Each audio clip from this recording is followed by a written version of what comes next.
Tonight, we are going to walk slowly into the coldest place humans have ever attempted to visit, on a small patch of frozen darkness at the lunar South Pole, and find out what is actually hidden inside the crater that NASA has selected as the most consequential landing site in 50 years.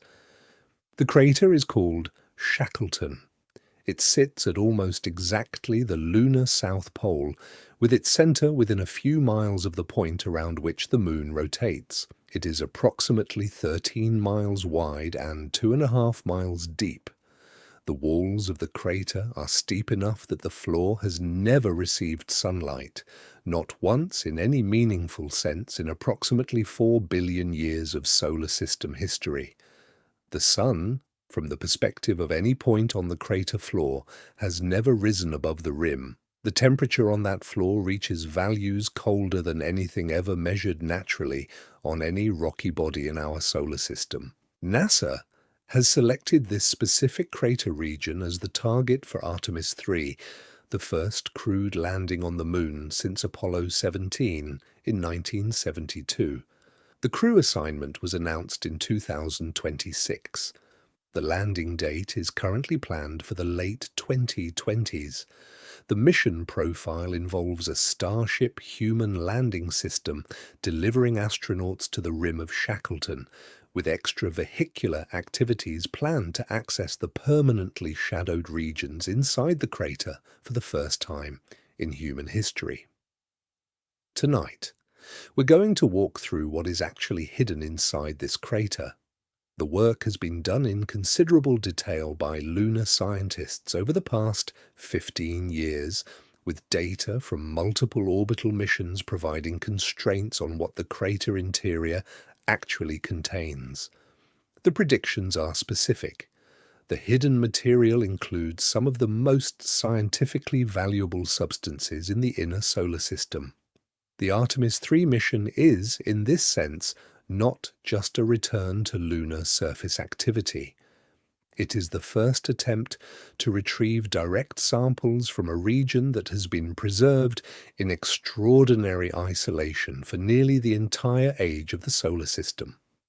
Before we get started, sit with what is at stake here. The lunar South Pole is not just another patch of grey lunar surface. It is the most extreme thermal environment on any rocky body in our solar system that we can directly access. The permanently shadowed regions inside Shackleton Crater and several other nearby craters contain materials that have been preserved at temperatures colder than the surface of Pluto for approximately 4 billion years. The materials encode specific information about the early solar system, the delivery of volatile substances to the inner planets, and the cosmic processes that have shaped the inner solar system across cosmic history. Tonight, we're going to walk through 5 specific things that are hidden inside Shackleton Crater. Each one is a real scientific target for the Artemis 3 mission. Each one has implications for the broader picture of solar system history. Each one helps explain why this specific crater has been selected as the most consequential landing site since the original Apollo missions ended over 50 years ago. The 5 things are these. The first thing is water ice that may be 4 billion years old. The permanently shadowed regions inside Shackleton Crater contain confirmed deposits of water ice, detected through multiple orbital observations over the past 2 decades. The ice has been preserved at temperatures cold enough that essentially no sublimation has occurred over the geological timescales relevant to the Moon's history. The ice deposits are, in this sense, a frozen record of the volatile delivery to the inner solar system from the late heavy bombardment era through the entire subsequent history of the inner planets. The second thing is the oldest preserved record of solar wind and cosmic ray interactions with any rocky surface in the inner solar system. The lunar regolith, the loose surface material, has been continuously exposed to the solar wind and to cosmic rays for the entire age of the Moon. The regolith at the South Pole, particularly in the permanently shadowed regions, has been preserved in a state that has remained essentially unaltered by the kind of weathering processes that have erased the solar wind record on Earth. The lunar samples will contain specific isotopic signatures encoding the history of solar activity across approximately 4 billion years. The third thing is the coldest naturally occurring environment in the solar system that we can directly access. The temperature inside the deepest parts of Shackleton Crater reaches values as low as 25 Kelvin, which is approximately minus 410 degrees Fahrenheit. This temperature is colder than the surface of Pluto, colder than the surface of any other body in our solar system that we can practically visit, and approaches the temperatures of intergalactic space. The physical conditions in this environment have specific implications for the chemistry of any substances preserved there, with reactions and processes operating at rates that have no terrestrial analogue. The fourth thing is direct samples of the lunar mantle, exposed by the impact that formed the South Pole-Aitken Basin approximately 4.3 billion years ago. The South Pole-Aitken Basin is the largest, deepest, and oldest impact basin in the solar system, with a diameter of approximately 1,500 miles and a depth of approximately 8 miles. The impact that formed this basin penetrated through the lunar crust and excavated material from the underlying mantle. Shackleton Crater sits near the rim of this larger basin and may contain mantle material that is otherwise inaccessible anywhere in the inner solar system without drilling through tens of miles of overlying rock. The fifth thing is the fingerprint of essentially every significant comet and asteroid that has hit the inner solar system over the past 4 billion years. The volatile substances delivered to the inner planets by comets and asteroids include water, carbon compounds, nitrogen compounds, and various other materials that have been crucial for the eventual development of biology on Earth. The Shackleton Crater interior has captured and preserved a sample of these delivered volatiles, with the preservation being so effective that the chemical signatures of specific delivery events may still be identifiable in the ice deposits. 5 things, 5 hidden targets that the Artemis 3 mission has been specifically designed to access. By the end of tonight, you will have walked slowly through each one, with enough detail to feel the weight of what is being attempted and enough perspective to see why this specific crater has been selected as the most consequential landing site in the modern lunar exploration program. Pattern interrupt. The tone of tonight is not crisis. The Artemis 3 mission is not in trouble. The scientific targets are well defined. The mission planning is proceeding through the standard NASA processes. The technical challenges are substantial, but are being addressed through the normal aerospace engineering work. What we are walking through tonight is the cosmological significance of what is hidden inside one specific crater, not the politics or the engineering of the mission to access it. Now, let's begin with the first thing. The 4 billion year old water ice that has been preserved at temperatures colder than essentially anywhere else in the solar system that we can directly access. Before we get started, sit with what follows. The basic situation is this. The Moon, for most of the 20th century, was thought to be essentially dry. The Apollo missions, which returned approximately 840 pounds of lunar samples between 1969 and 1972, found very little water in the returned material. The lunar surface at the equatorial regions where the Apollo missions landed is exposed to direct sunlight for approximately half of each lunar day. The surface temperatures during the lunar day reach approximately 250 degrees Fahrenheit, hot enough that any water ice exposed to the surface would sublimate into space within geological timescales. The Moon, at the equatorial regions, is genuinely dry. The lunar polar regions, however, are different. The Moon's rotation axis is tilted by only about 1.5 degrees relative to its orbital plane around the Sun. The small tilt means that, at the lunar poles, the Sun never rises high above the horizon. In some locations near the poles, particularly in the deepest parts of impact craters, the Sun never rises at all. These permanently shadowed regions have been preserved at extraordinarily low temperatures for essentially the entire age of the Moon. By the end of tonight, you're going to understand that the existence of permanently shadowed regions was suspected for decades before they were directly observed. The basic geometry was understood from the early 20th century, when lunar topographic maps revealed the existence of deep polar craters that would never receive sunlight given the small tilt of the lunar rotation axis. The specific observation of these regions, however, required orbital imaging missions that could photograph the polar surface in the limited sunlight available at the lunar poles. The first direct observations of the permanently shadowed regions came from the Clementine mission in 1994.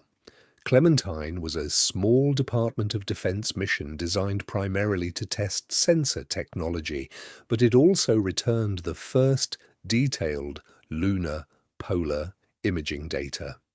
The Clementine data confirmed the existence of permanently shadowed regions at both lunar poles, with the regions covering tens of thousands of square miles in total. The data did not directly detect water ice, but it established the geographical context within which subsequent missions would search for ice. Pattern interrupt. The first definitive detection of water at the lunar poles came in 2009 from the L-Cross mission. The L-Cross mission used a specific strategy to detect water that had been the subject of theoretical proposals for decades. The mission deliberately crashed an empty Centaur rocket stage into a permanently shadowed region inside Cabeus crater near the lunar South Pole.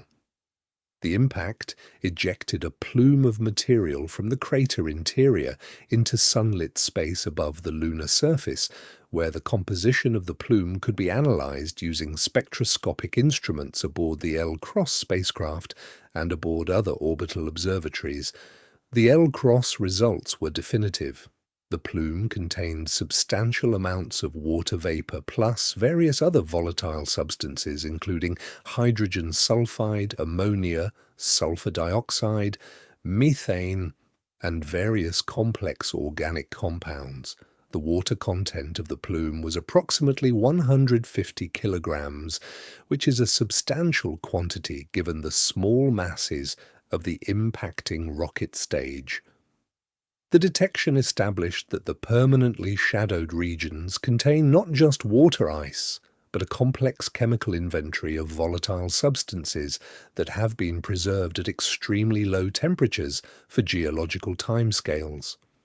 The subsequent observations have refined the picture considerably. The Chandrayaan-1 mission operated by the Indian Space Research Organisation between 2008 and 2009 returned data from its Moon Mineralogy Mapper instrument that detected water-bearing minerals across substantial portions of the lunar surface, including but not limited to the polar regions. The SOFIA Airborne Observatory, operated by NASA between 2010 and 2022, detected water molecules on sunlit portions of the lunar surface, indicating that the cosmic water inventory at the Moon may be more widely distributed than the permanently shadowed regions alone would suggest. By the end of tonight, you're going to understand that the specific water ice deposits inside Shackleton Crater are estimated, by various analyses, to contain between several 100,000 and several million metric tons of water ice. The estimates are derived from a combination of neutron spectroscopy data, infrared spectroscopy data, and detailed thermal modeling of the crater interior. The specific quantity will not be known until direct sampling is performed during the Artemis 3 mission and subsequent missions. The age of the water ice has been the subject of substantial theoretical work. The ice cannot be primordial in the sense of dating from the formation of the Moon itself, because the Moon was initially extremely hot, and any primordial water would have been driven off into space. The ice must have been delivered to the lunar surface after the Moon cooled, by comets, asteroids, or other volatile-rich impactors. The delivery process operates across the entire history of the inner solar system, with comets and asteroids continuing to deliver small amounts of volatile material to the Moon to the present day. The oldest water ice in the Shackleton deposits is therefore expected to date from the late heavy bombardment era, approximately 4 billion years ago. The late heavy bombardment was the period when the inner solar system experienced an unusually high rate of impacts from comets and asteroids that had been gravitationally perturbed from the outer solar system. The bombardment delivered substantial amounts of water and other volatile materials to the inner planets and the Moon. The water delivered during this era to the lunar polar regions would have accumulated in the permanently shadowed regions and would have been preserved there for essentially the entire subsequent history of the solar system.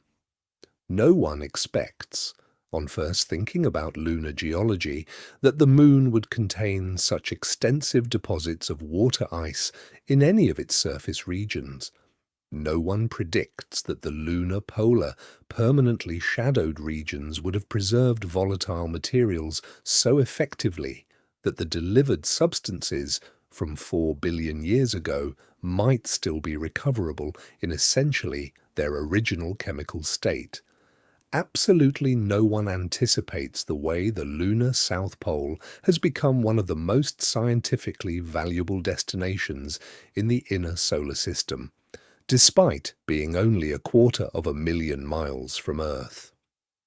Tonight, we're going to walk through the specific history of how the lunar water ice was empirically detected, because the detection story is one of the more remarkable in modern lunar science and provides essential context for what the Artemis 3 mission is being designed to access.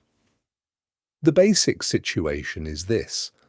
The hypothesis that the lunar polar regions might contain water ice has been around since the late 1960s, when calculations by Kenneth Watson at the California Institute of Technology and James Arnold and others showed that permanently shadowed regions at the lunar poles could in principle preserve water ice for geological timescales.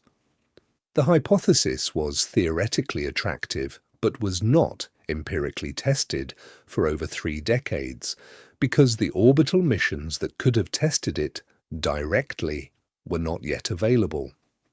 The first empirical evidence for lunar water came from the Clementine mission in 1994.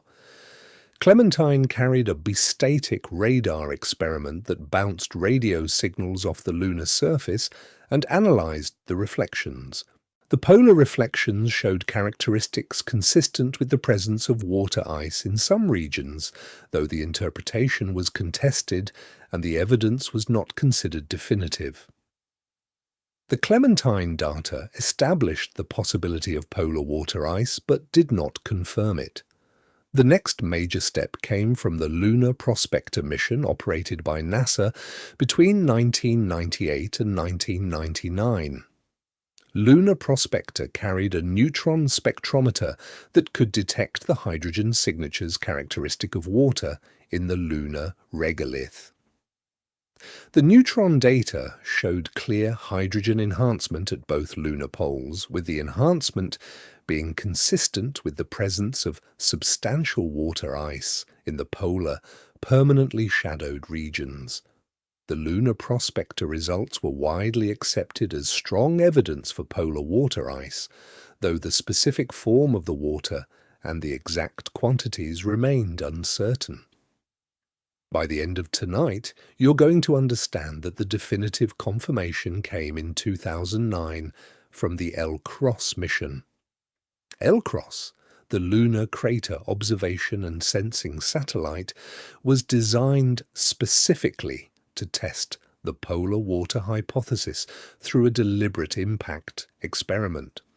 The mission used a spent Centaur rocket stage as an impactor, with the impactor being deliberately crashed into a permanently shadowed region inside Cabeus crater near the lunar South Pole. Pattern interrupt. The impact was carefully designed to maximize the scientific return.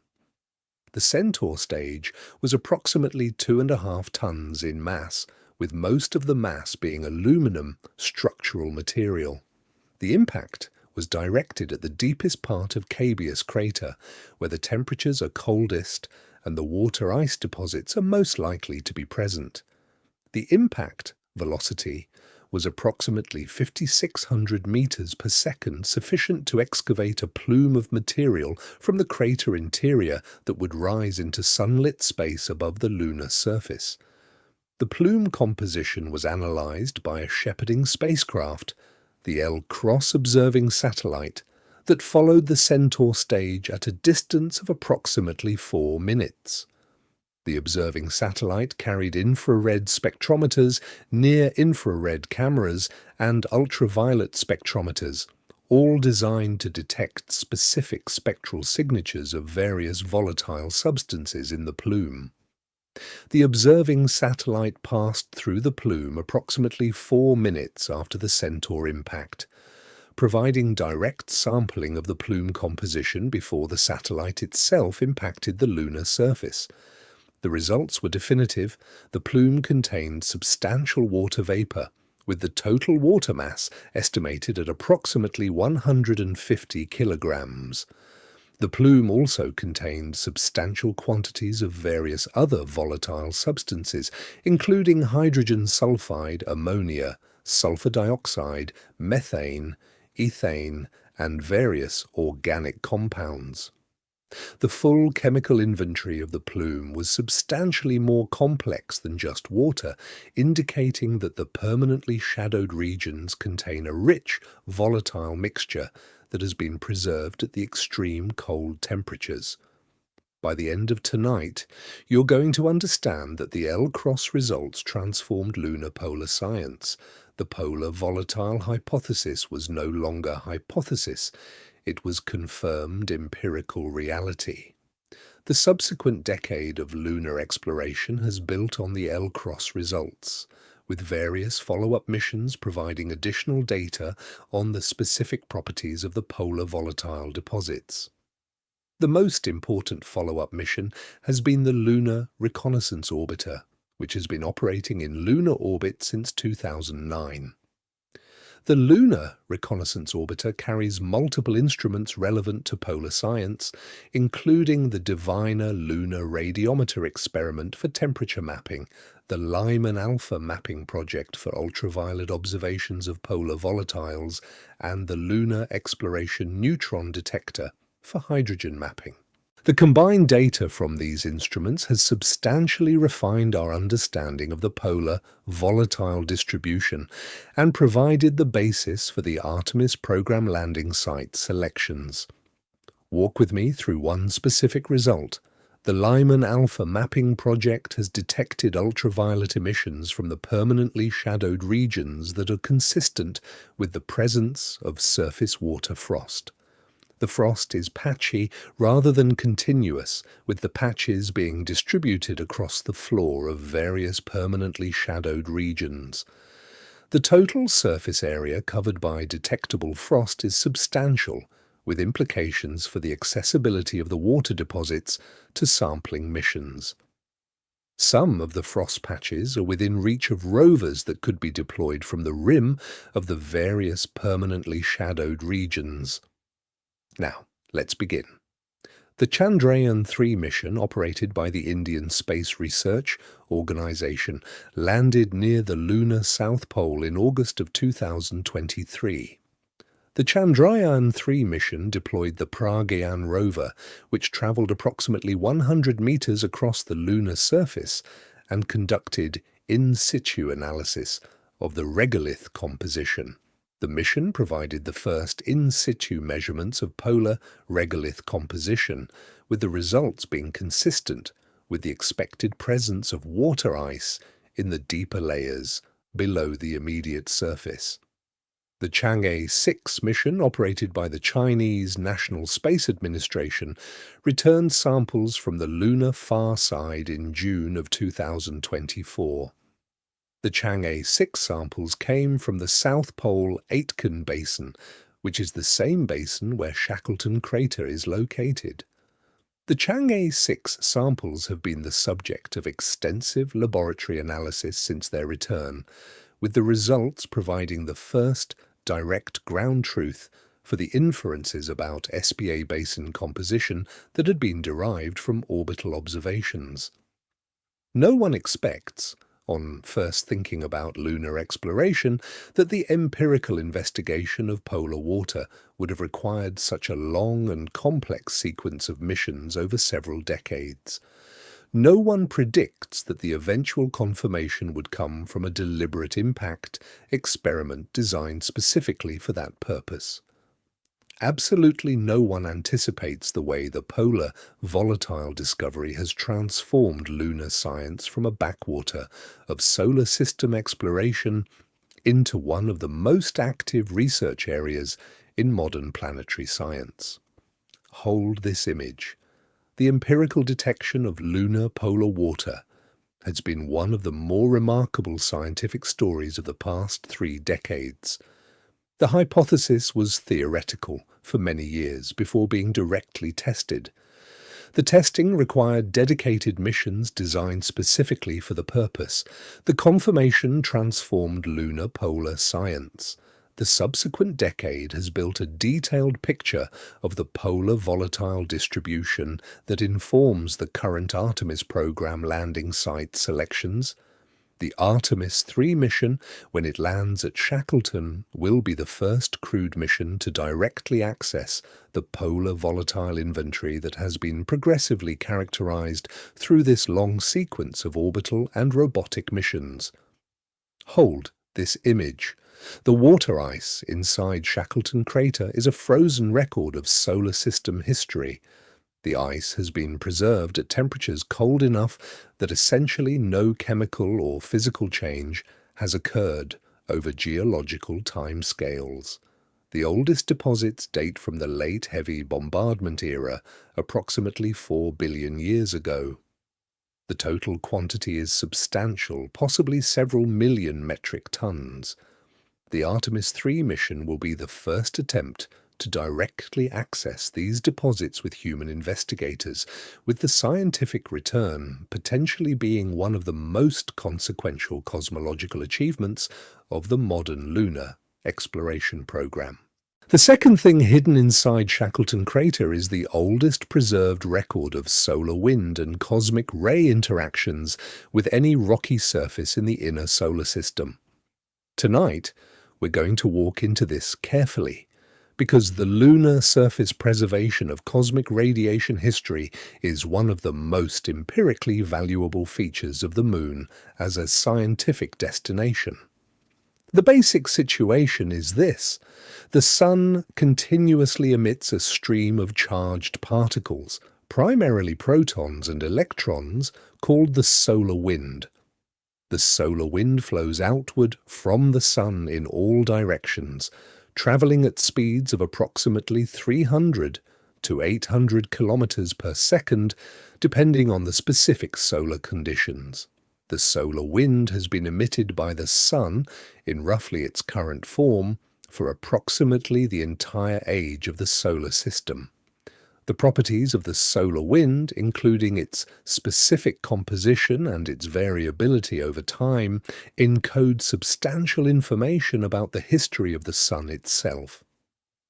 The solar wind interacts with planetary surfaces that are not protected by atmospheres or magnetic fields.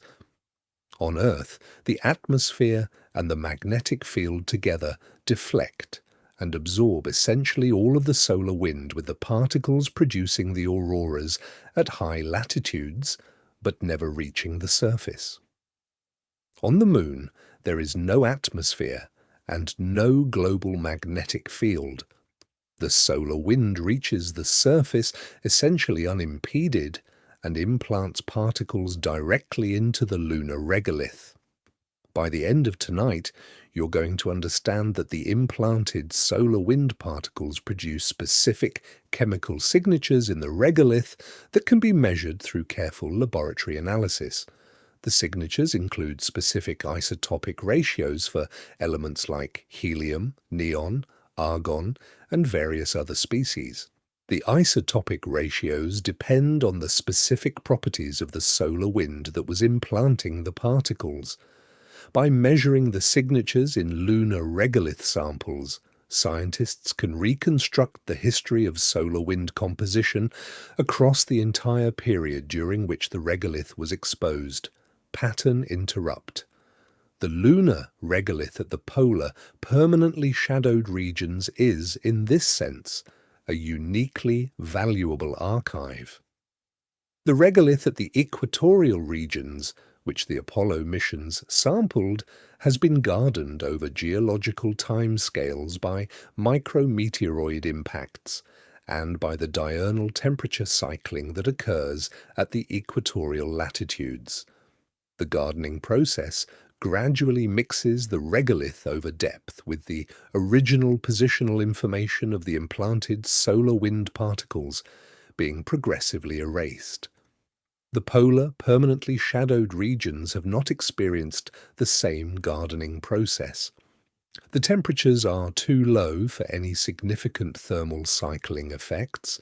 The micrometeoroid impact rate is similar to the equatorial regions, but the impacts on the cold polar surfaces produce less efficient mixing. Because the regolith is more compacted, and the impact ejecta have less mobility at the extreme low temperatures. The polar regolith, in this sense, preserves the implanted solar wind particles in something closer to their original positional configuration than any other accessible regolith in the solar system. The age of the lunar surface at the polar regions is approximately 4 billion years, dating from the late heavy bombardment era, when the Moon was last subject to substantial impact resurfacing. The implication is that the polar regolith contains implanted solar wind particles representing essentially the entire solar history of the past 4 billion years. Different depths in the regolith correspond to different cosmic time periods, with the surface representing the most recent activity and progressively deeper layers representing progressively older epochs.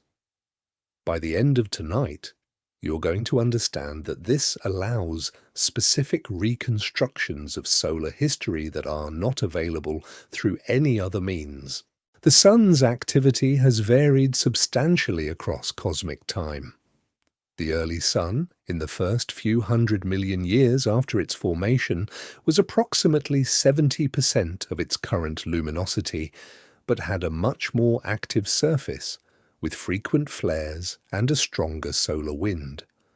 The Sun gradually increased its luminosity while simultaneously becoming less magnetically active. The detailed history of these changes is encoded in the implanted particles in the lunar polar regolith. The cosmic ray record is similarly valuable. Cosmic rays are high-energy particles, primarily protons, that originate from various astrophysical sources including supernova remnants, active galactic nuclei, and possibly other sources that are not yet fully identified. The cosmic ray flux at Earth varies over geological timescales due to various effects, including the cosmic positioning of the solar system as it orbits the galactic center, and the variation in the local interstellar environment as the solar system passes through different cosmic regions. The cosmic ray particles, when they impact the lunar surface, produce specific nuclear reactions in the regolith material. The reactions generate specific isotopes that can be detected through laboratory analysis. The accumulated isotope inventory in the lunar regolith encodes the cosmic ray flux history across the entire period during which the regolith was exposed. The polar regolith, with its preserved positional information, allows reconstruction of the cosmic ray history with depth and therefore with cosmic time. Walk with me through one specific implication. The cosmic ray flux at Earth has been hypothesized to have varied substantially over geological time, with possible connections to specific extinction events in Earth's biological history. The Ordovician mass extinction approximately 440 million years ago has been hypothesized to have been associated with a nearby supernova event that increased the cosmic ray flux substantially for a brief period. The hypothesis is suggestive but has not been definitively confirmed through any direct measurement of the historical cosmic ray flux. The lunar polar regolith potentially contains the empirical record that would allow such hypotheses to be tested directly. The cosmic ray flux during the Ordovician period, if it was elevated by a nearby supernova event, would be recorded in the specific layers of the regolith corresponding to that cosmic time. The detection would require precise dating of the regolith depth, combined with sensitive measurements of the cosmic ray-produced isotopes at the relevant depths. The measurements are challenging but are within reach of modern laboratory techniques applied to returned samples. No one expects, on first thinking about cosmic ray history, that the Moon would have preserved the empirical record of cosmic ray flux variations across the entire history of complex life on Earth. No one predicts that the lunar polar permanently shadowed regions would provide the most accessible archive of solar activity history available anywhere in the inner solar system. Absolutely no one anticipates the way the Artemis 3 mission, considered purely as a scientific sampling mission, has the potential to constrain such a wide range of cosmic history questions through analysis of a relatively small quantity of returned material. The implications for understanding the broader cosmic environment of the inner solar system are substantial. The solar system orbits the galactic center over a period of approximately 225 million years. The cosmic environment experienced by the inner solar system varies as the solar system moves through different regions of the galaxy. The variations include changes in the local cosmic ray flux, the local interstellar gas density, the local stellar density, and various other parameters. The lunar regolith record potentially encodes these variations across the entire history of the inner solar system as it has orbited the galactic center. Pattern interrupt. The connection to broader cosmic history is direct. The lunar polar samples will, after return to Earth and detailed laboratory analysis, provide constraints on the history of the solar system's cosmic environment that are not available from any other source. The constraints will inform our understanding of the relationship between cosmic events and Earth's biological history. The constraints will inform our understanding of the relationship between solar activity and Earth's climate history. The constraints will inform our understanding of the broader picture of how the inner solar system has evolved within its cosmic context. By the end of tonight, you're going to understand that this is part of why the Shackleton Crater samples are scientifically consequential beyond just the local lunar context. The samples will tell us about the Moon. They will also tell us about the Sun. They will also tell us about the broader cosmic environment of the inner solar system. The information density of the samples considered as a record of cosmic history is extraordinary. Hold this image. The lunar polar regolith inside and around Shackleton Crater contains the most complete preserved record of solar wind and cosmic ray history available anywhere in the inner solar system. The record covers approximately 4 billion years of cosmic time. The information encoded in the implanted particles and the cosmic ray-produced isotopes will allow reconstruction of solar history, cosmic ray flux history, and broader cosmic environmental history that have substantial implications for understanding the inner solar system's place in cosmic time. Before we walk into the third thing, take a slow breath here. The story is about to take a brief turn into a different kind of conversation. Tonight, we're going to walk through the specific physics of the South Pole-Aitken Basin formation, because the basin represents one of the most consequential impact events in the entire history of the solar system, and the details deserve careful examination. The South Pole-Aitken Basin, often abbreviated SPA Basin, is the largest, deepest, and oldest confirmed impact basin in the solar system. The basin has a diameter of approximately 1,500 miles, measured from rim to rim across its long axis. The depth of the basin is approximately 8 miles below the surrounding lunar far side surface. The basin is located on the far side of the Moon, centered approximately on the lunar south pole, but extending substantially northward. The basin was not directly observed by the early lunar missions because the early missions focused on the near side of the Moon. The far side was first mapped in detail by the lunar orbital missions of the 1960s and 70s, including the Lunar Orbiter program and the Apollo missions that returned imagery from lunar orbit. The Lunar Orbiter missions identified the SPA Basin as a large topographic depression on the far side, with the specific recognition that the depression was an ancient impact basin, coming from subsequent analysis of the topographic and geological data. By the end of tonight, you're going to understand that the SPA Basin formation event was extraordinary by any standard. The impacting body, based on the basin dimensions and depth, was approximately 150 to 200 miles in diameter. The impact velocity was approximately 10 to 15 kilometers per second, typical for asteroid impacts in the inner solar system. The energy released by the impact was approximately 10 to the 25th joules, which is approximately 100,000 times the energy released by the asteroid impact that ended the Cretaceous period on Earth. Pattern interrupt.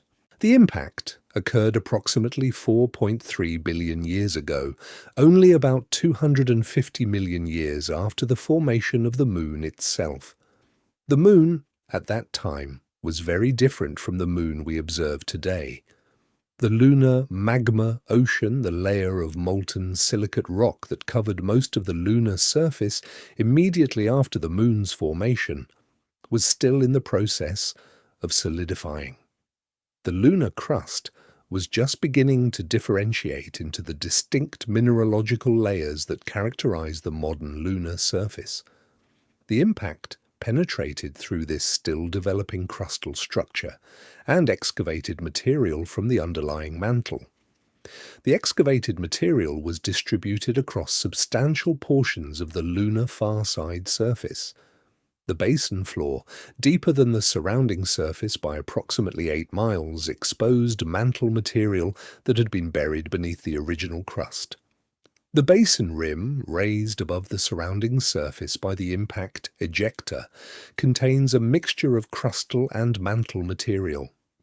The regions immediately outside the basin rim contain various amounts of impact, distributed ejecta, including both shallow crustal material and deeper mantle material. By the end of tonight, you're going to understand why the mineralogy of the SPA basin is so scientifically valuable. The mantle material exposed by the impact is fundamentally different in composition from the lunar crust that the Apollo mission sampled. The mantle composition is dominated by minerals containing magnesium and iron, including olivine and pyroxene, with relatively low abundances of the aluminum-rich minerals that dominate the lunar crust. The mantle material also contains relatively higher abundances of incompatible trace elements that are concentrated in the deep lunar interior during the original lunar differentiation. The detailed composition of the SPA mantle material has been mapped through orbital remote sensing observations. The most important observations have come from the Kaguya mission of 2007 to 2009, the Chandrayaan-1 mission of the same period, and the Lunar Reconnaissance Orbiter. The orbital observations have identified specific regions within the SPA basin where mantle-derived material appears to be exposed at the surface. The regions are scattered across the basin floor and the surrounding ejecta blanket, with some of the most promising exposures being located within reach of potential rover sampling missions. Walk with me through one specific implication for understanding lunar formation. The standard model of lunar formation involves a giant impact between the proto-Earth and a Mars-sized body approximately 4.5 billion years ago. The Moon formed from the disk of impact ejecta that surrounded the proto-Earth in the immediate aftermath of the giant impact. The specific composition of the Moon should reflect a specific mixture of material from the proto-Earth and from the giant impactor, with the mixture ratios depending on the specific dynamics of the impact. The mantle composition that we will be able to characterize through the Artemis 3 samples will provide direct empirical constraints on the giant impact mixture ratios.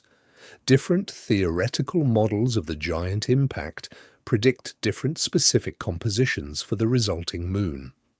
The current Apollo samples have been used to constrain these models, but the precision is limited by the specific Apollo landing sites and the limited diversity of the returned samples.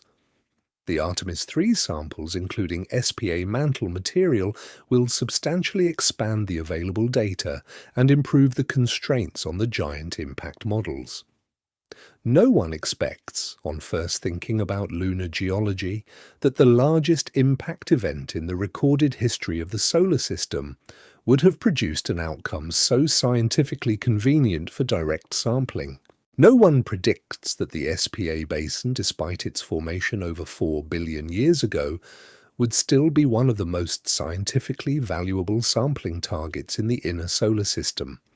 Absolutely no one anticipates the way the impact event has, despite the enormous energy involved, produced a relatively stable geological feature that has preserved the exposed mantle material for direct empirical investigation. No one expects these broader implications, but they follow directly. The implications for the broader picture of inner solar system history are substantial. The SPA basin impact occurred during the early heavy bombardment era, when the inner solar system was being subjected to a substantially higher rate of impacts than at any later period. The basin formation is, in this sense, evidence for the specific impact flux that characterized the early inner solar system.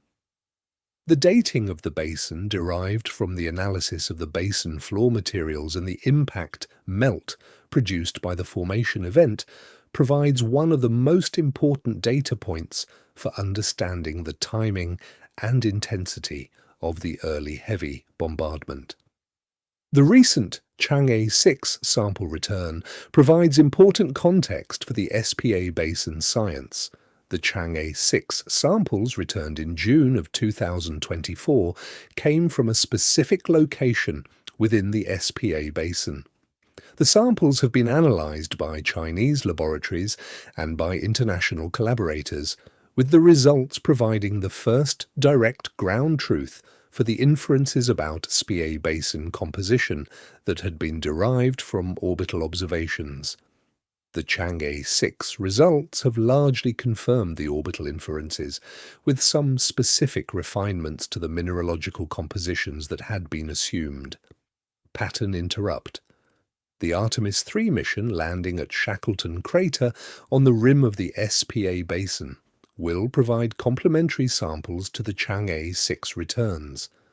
The two sample sets, when analysed together, will provide the most complete characterization of SPA-derived material ever achieved. The combined results will substantially advance our understanding of the lunar mantle composition and the implications for the broader inner solar system geology. Hold this image. The South Pole-Aitken Basin is one of the most consequential geological features in the entire inner solar system. The basin was formed by the largest impact event in the recorded history of the solar system, approximately 4.3 billion years ago. The basin floor exposes mantle material that is otherwise inaccessible anywhere in the inner solar system without drilling through tens of miles of overlying rock. The Shackleton Crater, located near the basin rim, contains substantial fractions of SPA-derived mantle material in its regolith and surface materials. The Artemis 3 mission, sampling these materials, will substantially advance our understanding of the lunar mantle composition and the implications for the broader picture of inner solar system geology. Before we continue, why this channel exists. If you have made it this far into a careful examination of what is hidden inside Shackleton Crater, you are not the casual viewer the platform expects. You are the person for whom this channel was built. Long-form cosmology, told at the pace of sleep, with enough technical detail to actually feel the weight of the discoveries rather than just the news headlines, is not what the algorithm rewards. It is what we make anyway, because we believe the cosmos is more interesting when the questions are developed slowly rather than collapsed into viral fragments. If that resonates with you, the simplest thing you can do for the channel is to subscribe. Subscribing tells the platform that long, calm, careful work is worth surfacing for the next person who needs a quieter way to think about reality. If you have already subscribed, thank you.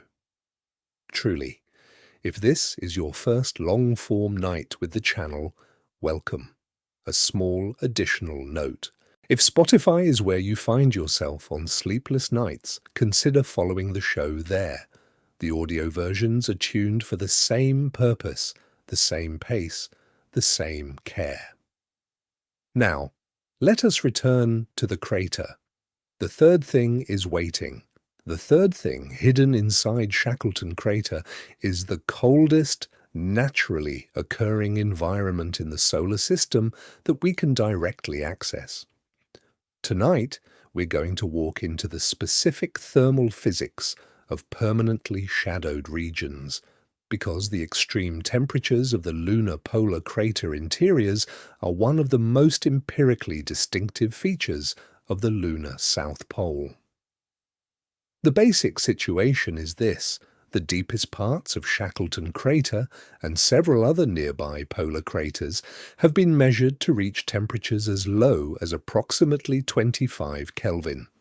To translate, 25 Kelvin is approximately minus 410 degrees Fahrenheit.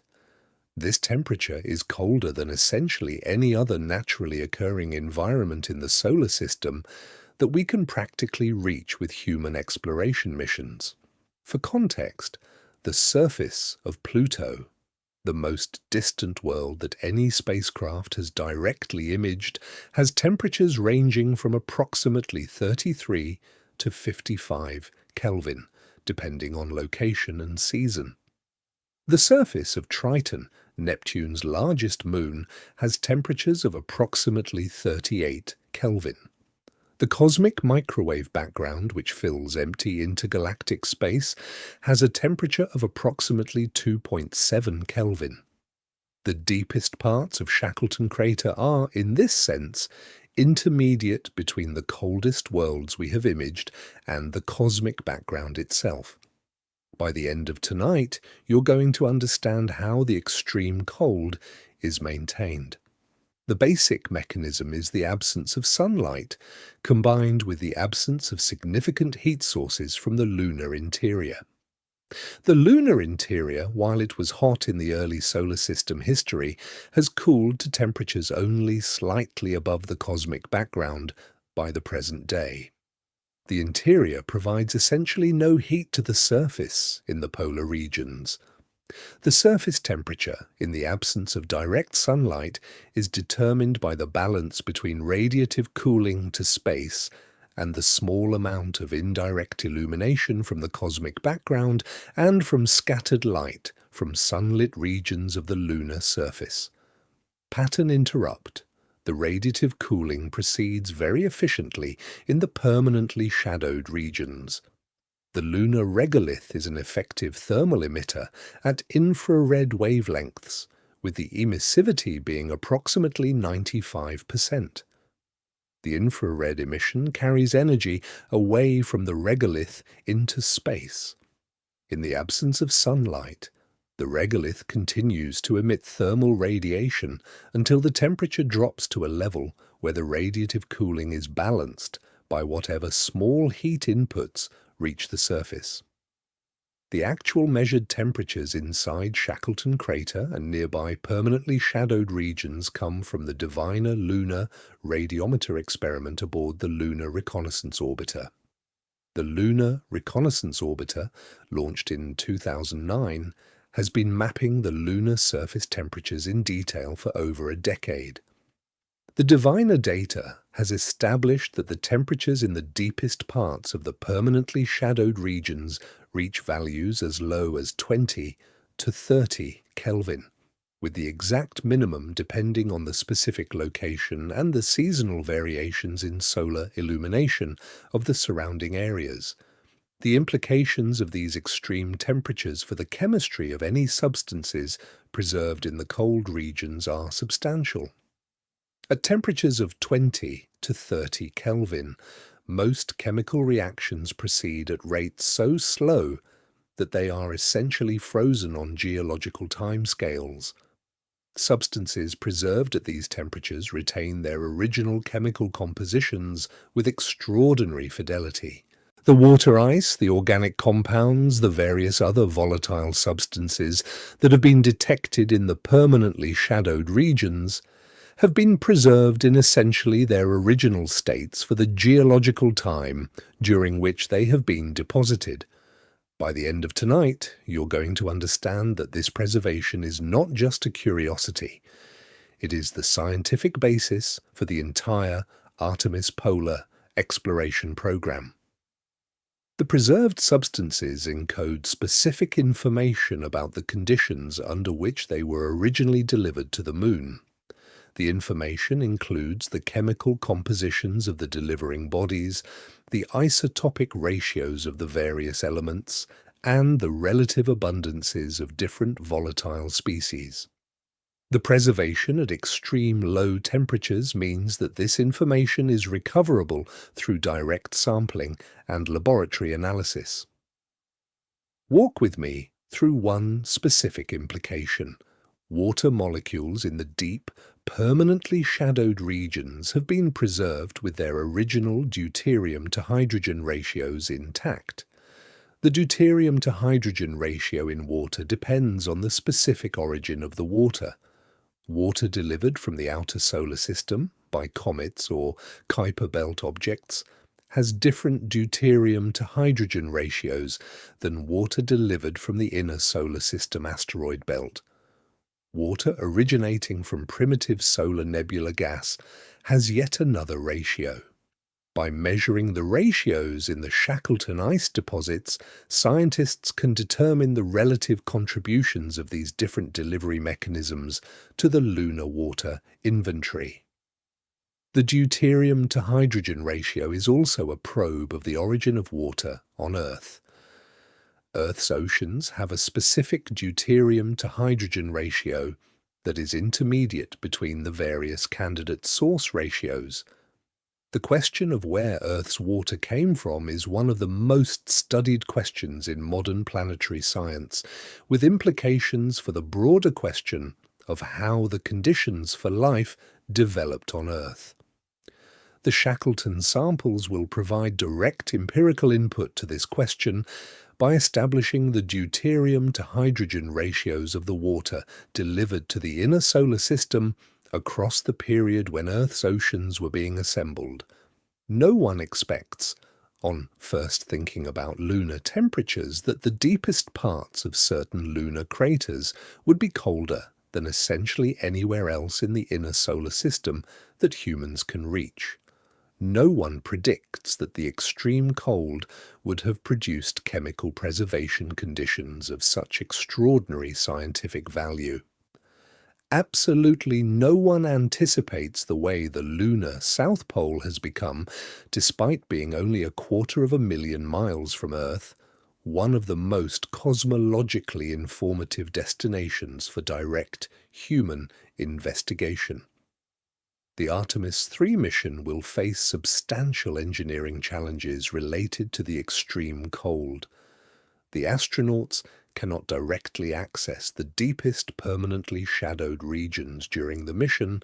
Their suits and equipment are not designed for sustained operation at temperatures below approximately 100 Kelvin. The exploration of the permanently shadowed regions will require specialized rovers and sampling equipment that can operate at the extreme temperatures. The development of this equipment has been underway for over a decade and is approaching readiness for the actual mission operations. The current mission planning involves the astronauts accessing the rim of Shackleton Crater and the immediately surrounding regions, with rovers being deployed to traverse from the rim into the permanently shadowed regions for sample collection. The sample collection will be performed by automated equipment, with the samples being returned to the astronauts at the rim for analysis and packaging for return to Earth. The first samples will be relatively small, with subsequent missions expected to expand the sample return as the engineering capabilities mature. Pattern interrupt. The implications for human exploration are substantial. The lunar South Pole is, in this sense, both a uniquely valuable scientific destination and a uniquely challenging operational environment. The combination of these features makes the Artemis 3 mission and the subsequent Artemis missions fundamentally different from the original Apollo missions. The Apollo missions visited equatorial sites with relatively benign thermal environments.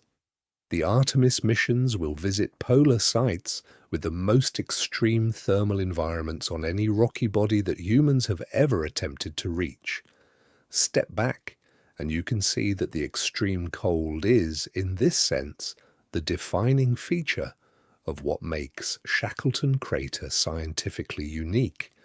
The water ice, the solar wind record, the volatile inventory, all of these substances are preserved at the lunar South Pole because of the extreme cold. Without the cold, the substances would have sublimated or chemically degraded over the geological timescales relevant to lunar history. With the cold, the substances are preserved in essentially their original states across approximately 4 billion years of cosmic time. Tonight, we're going to walk through the specific thermal physics that maintains the extreme cold inside Shackleton Crater, because the cold is the foundation of everything else hidden in the crater, and the details deserve careful examination. The basic situation is this. The lunar surface temperature at any specific location depends on a balance between heat inputs and heat outputs. The heat inputs include direct sunlight, scattered indirect sunlight from nearby surfaces, thermal emission from nearby surfaces, and the small amount of heat conducted from the lunar interior. The heat outputs are dominated by thermal radiation from the surface into space. The temperature at any specific location adjusts to whatever value balances the inputs and the outputs. For most locations on the Moon, the dominant heat input is direct sunlight. The lunar surface receives approximately 1400 watts per square meter of solar irradiance when illuminated, which is approximately the same as the solar irradiance at the top of Earth's atmosphere. The lunar regolith absorbs approximately 88% of this incident sunlight, with the remainder being reflected back into space. The absorbed energy heats the regolith to temperatures that depend on the specific surface conditions, with typical lunar daytime temperatures being approximately 250 degrees Fahrenheit at the equator. What emerges from this is that the polar permanently shadowed regions are fundamentally different. The deep parts of these regions never receive direct sunlight because the local topography prevents the low-angle polar sunlight from reaching the floor. The deepest parts also receive very little scattered indirect sunlight because the surrounding topography blocks essentially all the scattered light from the sunlit portions of the lunar surface. The heat inputs are reduced to extraordinarily low levels. Pattern interrupt.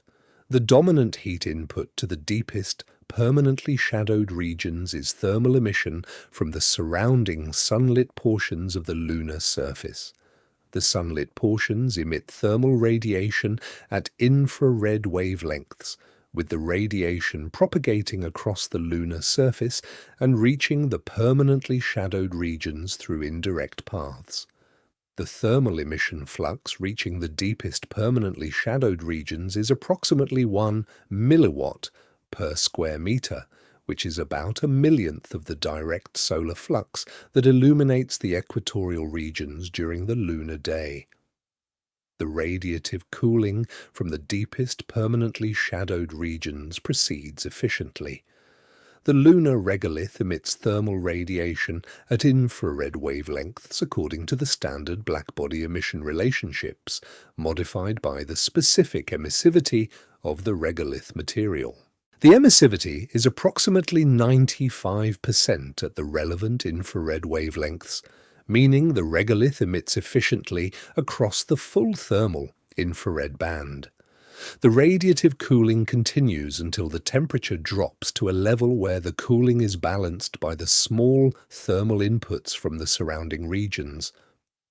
What follows from this is that the balanced temperature is extraordinarily low. The detailed calculations performed by various lunar thermal modeling groups suggest equilibrium temperatures in the deepest permanently shadowed regions of approximately 20 to 30 Kelvin. The actual measured temperatures from the Diviner Lunar Radiometer experiment on the Lunar Reconnaissance Orbiter confirm the calculated values. The temperatures inside the deepest parts of Shackleton Crater and several other nearby permanently shadowed regions are routinely measured to be in the 25 to 30 Kelvin range. The implications for chemistry are substantial. At these temperatures, essentially no chemical reactions proceed at measurable rates. The activation energies for most chemical reactions correspond to temperatures of hundreds of Kelvin or higher.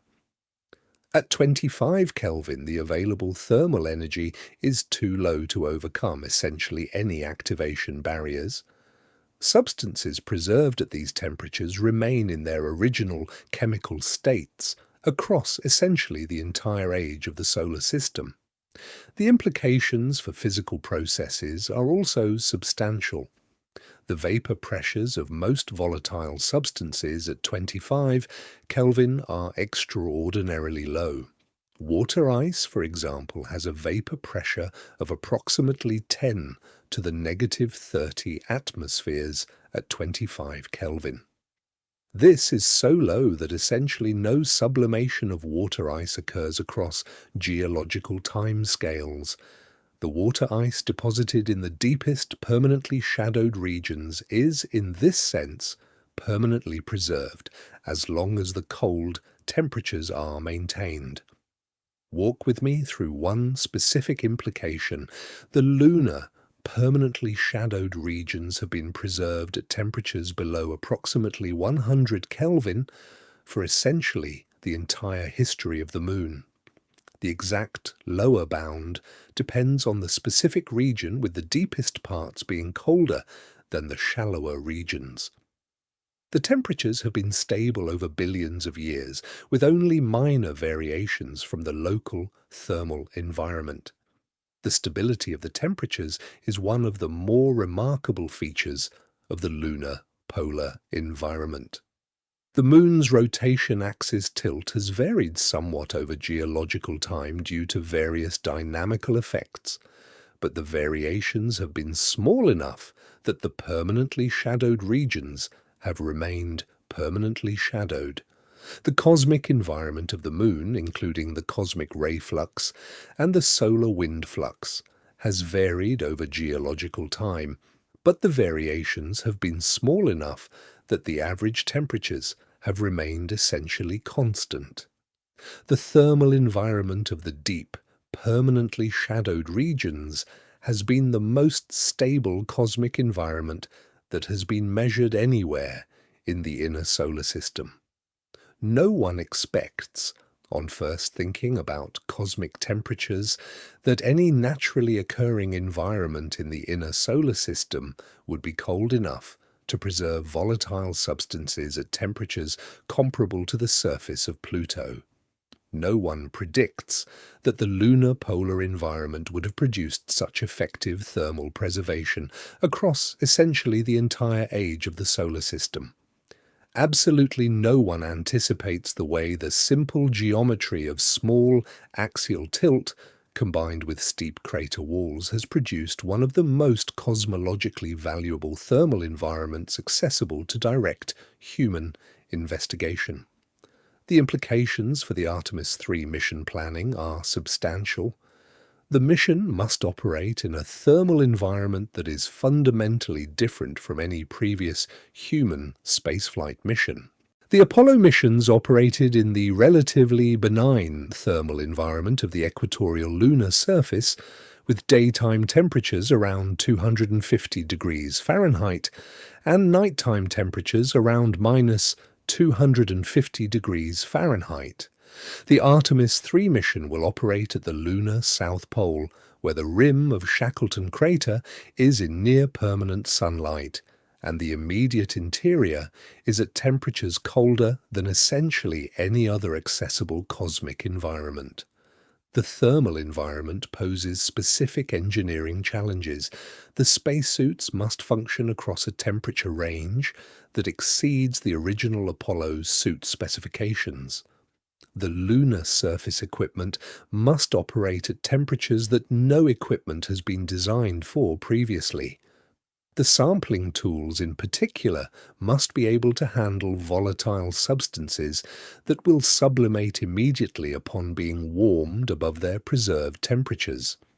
The engineering work to address these challenges has been underway for over a decade and is approaching readiness for the actual mission. Pattern interrupt. The implications for sample preservation during return to Earth are also substantial. The samples retrieved from the deep, permanently shadowed regions must be kept at temperatures comparable to the original deposition temperatures to preserve their original chemical states. The sample containers and the return spacecraft thermal management systems must be designed to maintain these extreme low temperatures across the entire return journey. The detailed planning for the cryogenic sample return is one of the more demanding aspects of the Artemis 3 mission design. Hold this image. The thermal physics of the lunar polar permanently shadowed regions has produced one of the most cosmologically valuable thermal environments in the inner solar system. The temperatures of 20 to 30 Kelvin have been stable across essentially the entire history of the Moon. The chemical preservation conditions are extraordinary, with substances retained in their original states across approximately 4 billion years. The Artemis 3 mission operating in this environment faces substantial engineering challenges, but also has access to scientific samples of extraordinary value. Hold this image.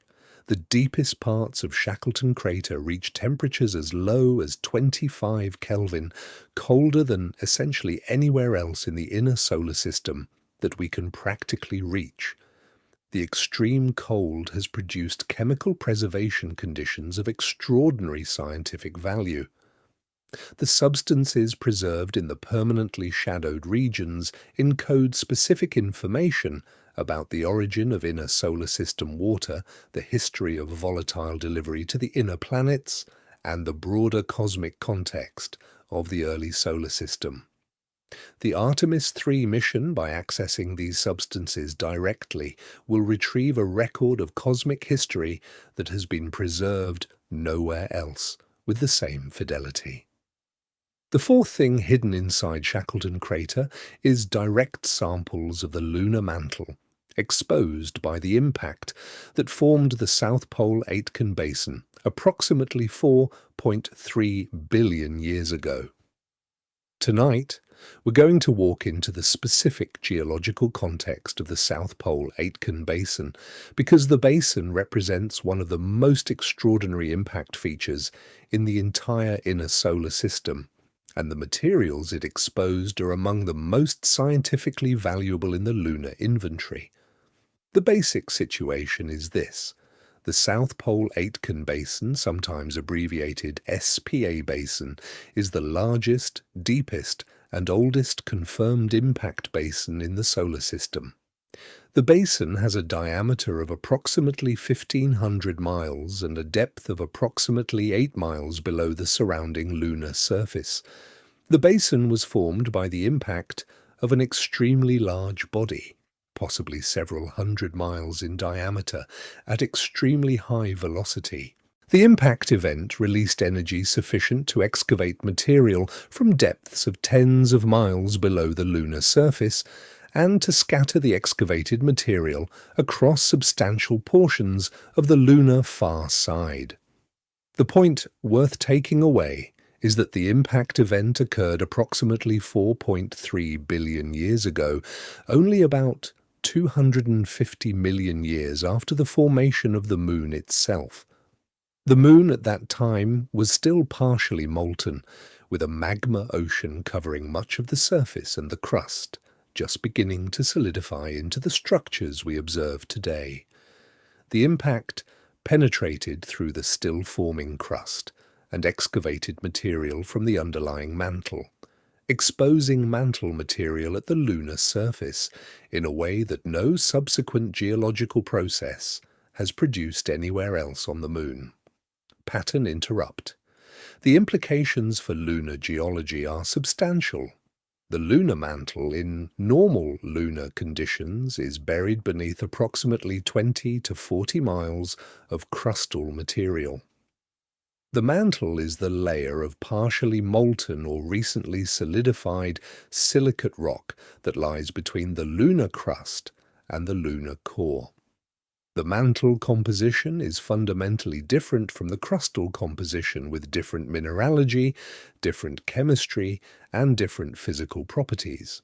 Direct sampling of the mantle would normally require drilling through the entire crust, which is far beyond the capabilities of any current or planned lunar exploration mission.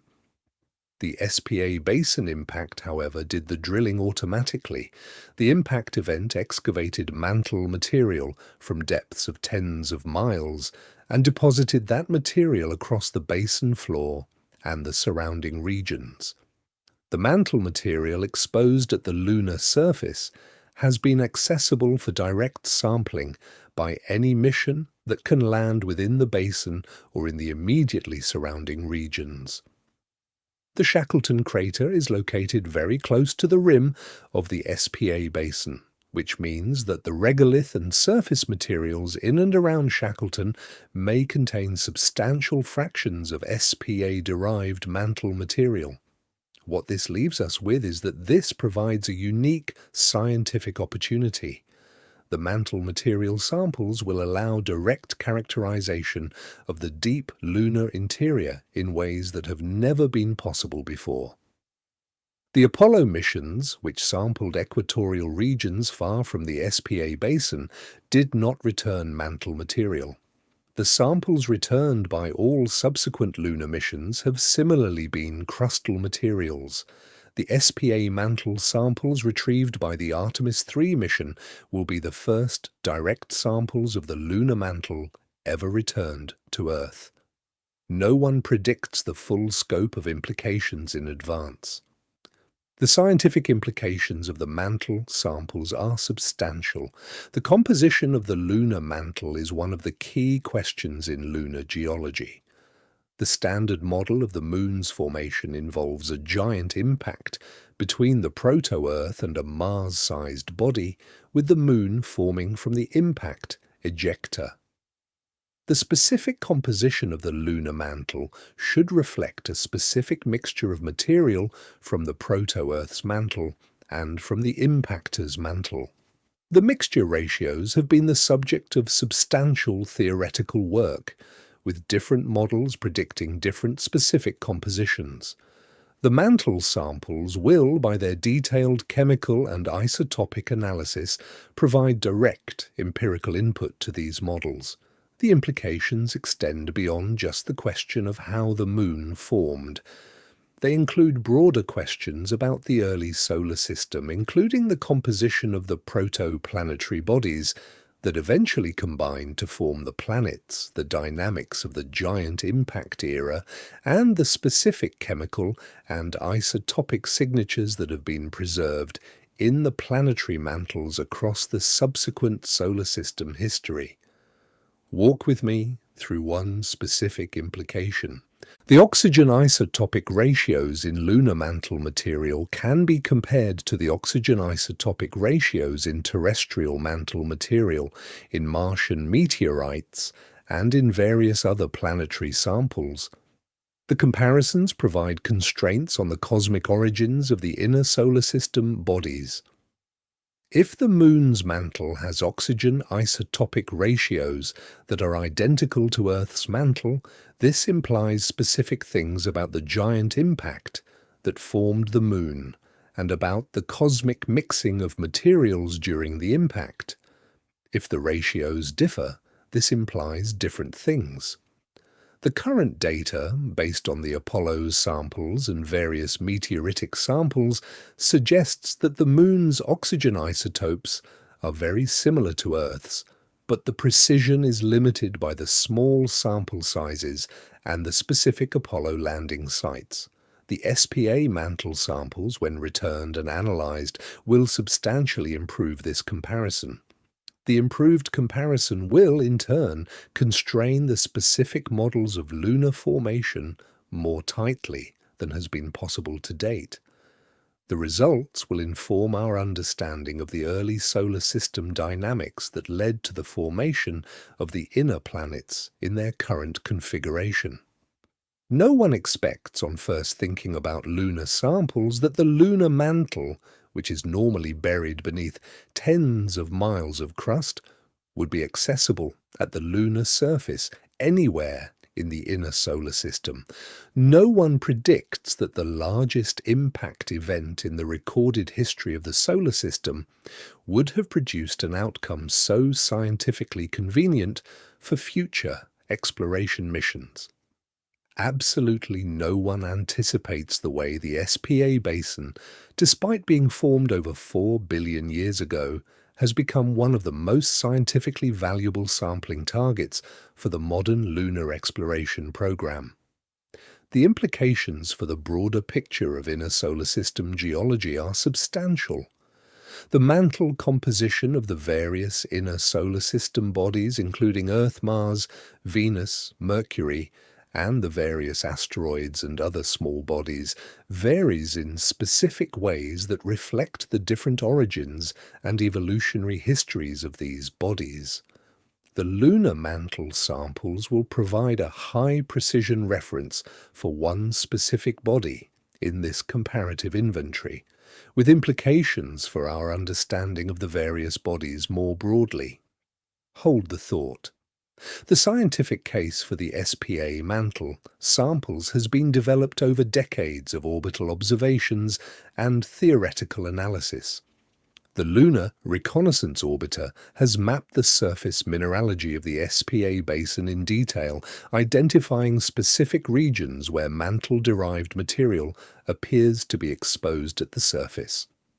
The Kaguya mission, operated by the Japanese Space Agency between 2007 and 2009, returned additional orbital data that constrained the SPA mineralogy.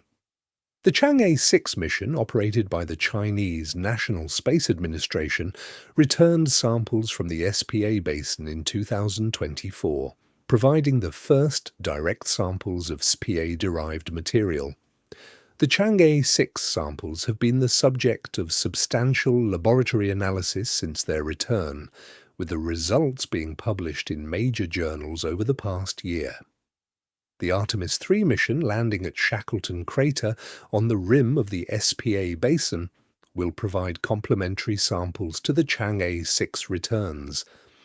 The two sample sets, when analyzed together, will provide the most complete characterization of SPA-derived material ever achieved. The combined results will, by every available indication, substantially advance our understanding of the lunar mantle composition and the implications for the broader inner solar system geology. What surfaces from this is that this is part of why Shackleton Crater is such a scientifically valuable landing target. The crater contains not just water ice and solar wind records in extreme cold. It also contains in its regolith and surface materials substantial fractions of mantle-derived material from the largest impact event in solar system history. The Artemis 3 mission, by sampling these materials directly, will retrieve a record of inner solar system geological history that no other landing site can match.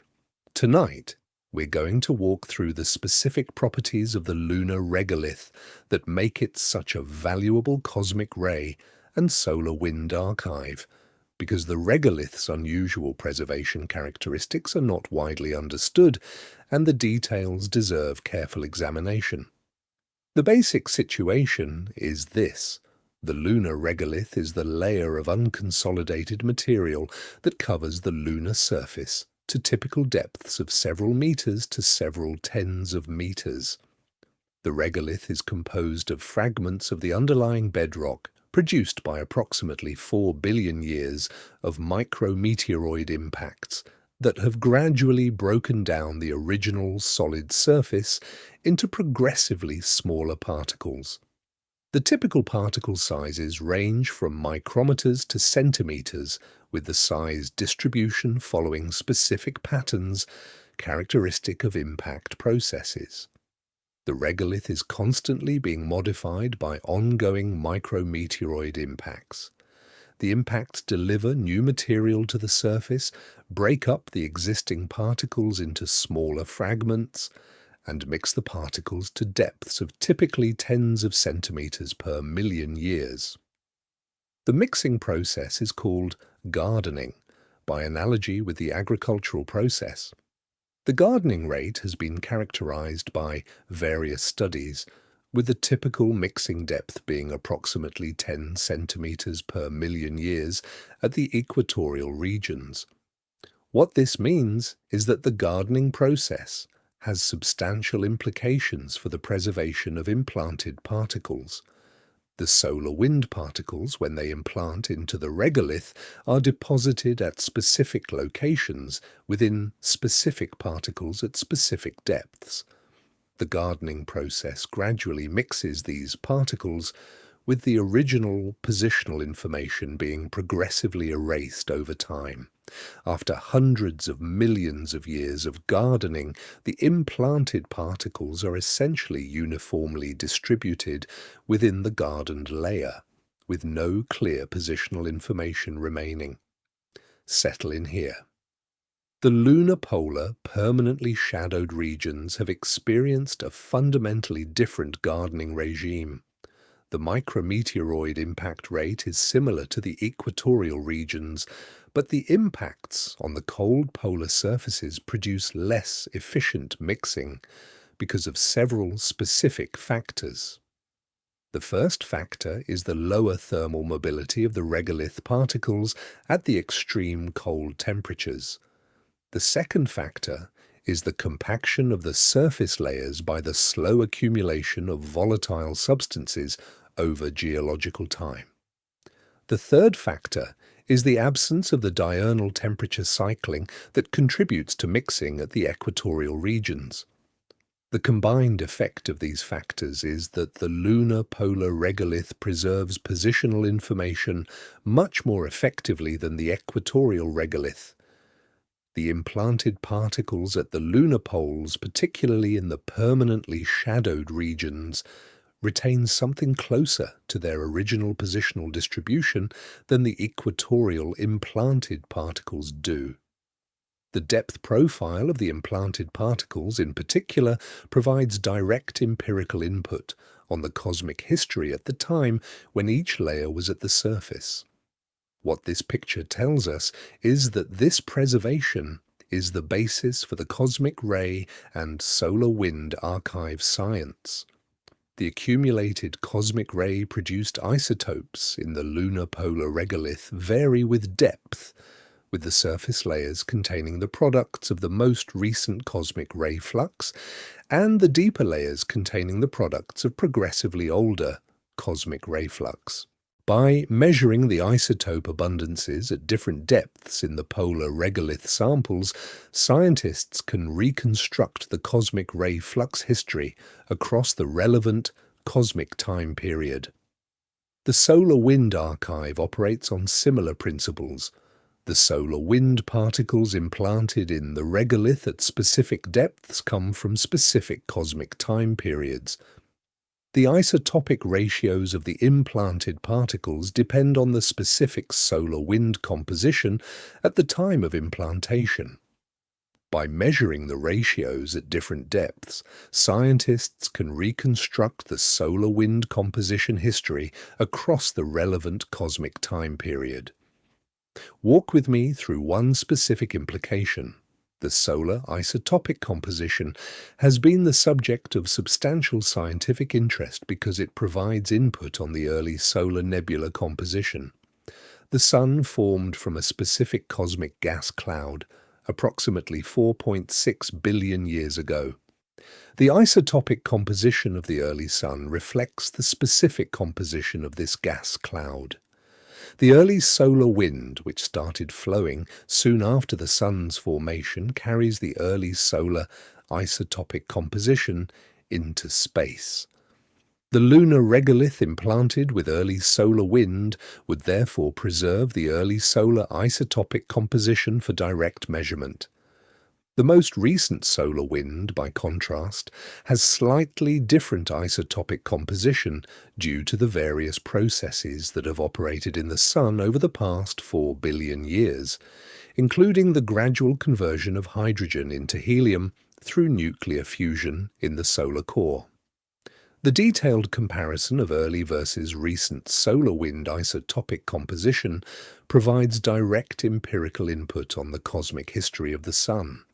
No one expects, on first thinking about lunar geology, that the lunar regolith would preserve cosmic radiation history with the precision required for detailed solar evolution studies. No one predicts that the polar, permanently shadowed regions would provide the most accessible archive of cosmic radiation history available anywhere in the inner solar system. Absolutely no one anticipates the way the Moon despite its apparent simplicity as a cosmic body, has become one of the more empirically valuable destinations for fundamental cosmic physics research. The implications for the broader picture of cosmic radiation science are substantial. The cosmic ray flux at Earth has been monitored continuously since the mid-20th century through various ground-based and satellite-based detection systems. The pre-20th century cosmic ray flux must be inferred from various proxy measurements, including the abundance of cosmogenic isotopes in terrestrial samples. The proxy measurements are limited by the various processes that modify the isotope abundances after deposition, including biological recycling, geological mixing, and atmospheric exchange. The lunar polar samples provide a fundamentally cleaner cosmic ray archive. The samples have not been subjected to biological recycling, geological mixing in the active sense, or atmospheric exchange. The cosmic ray-produced isotopes preserved in the samples can be measured with high precision, providing direct, empirical input on cosmic ray flux history across timescales that are not accessible through terrestrial samples. Notice the shift. The implications for understanding cosmic events and Earth's biological history are substantial. Various extinction events in Earth's biological history have been hypothesized to have been associated with elevated cosmic ray flux from specific cosmic events such as nearby supernovae or gamma-ray bursts. The hypotheses have been largely speculative due to the difficulty of directly measuring the historical cosmic ray flux.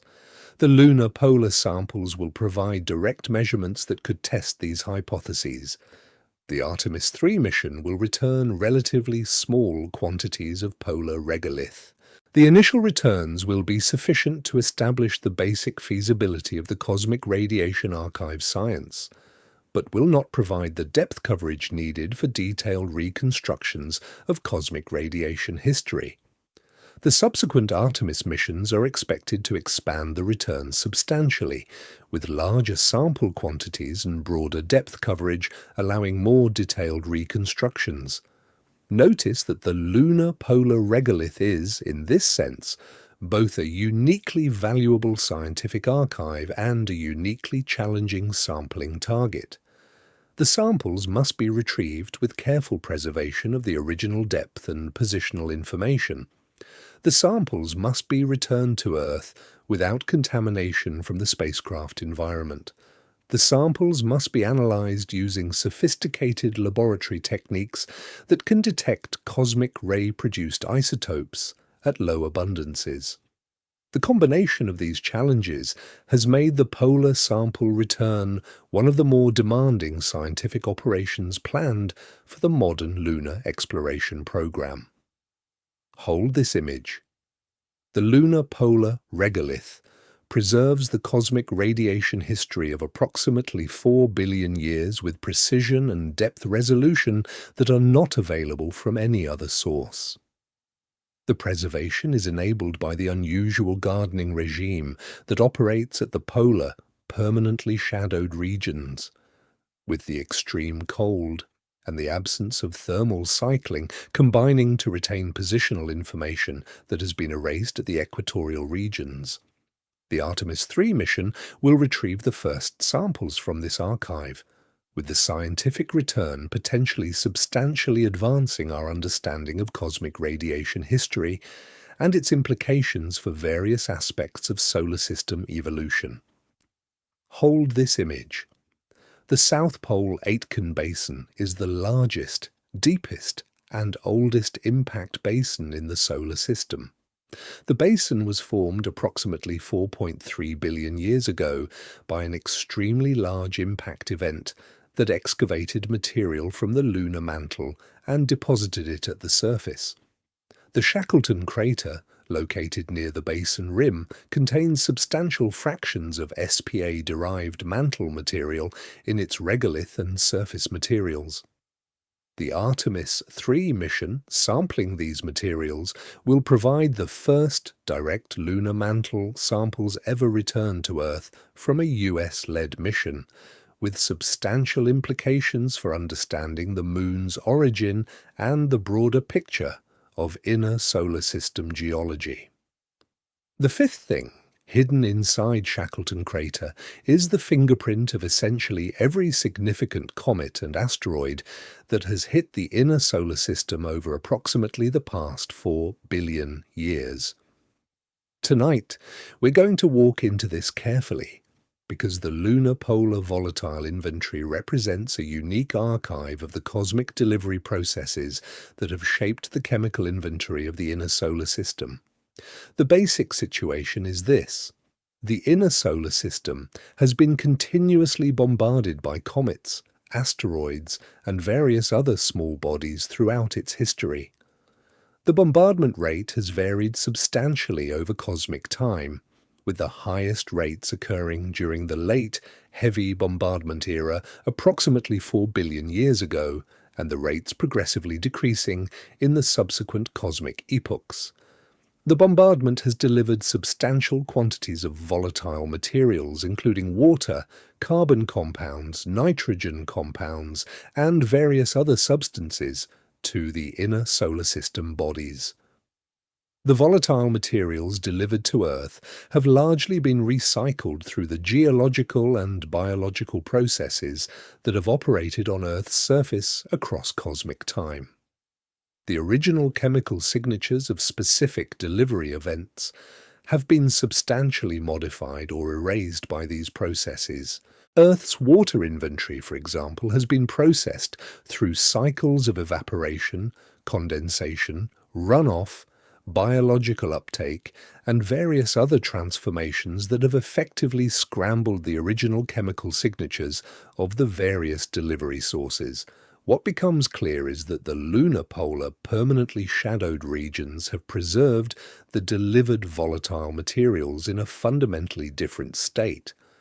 The materials have been preserved at temperatures cold enough that essentially no chemical processing has occurred.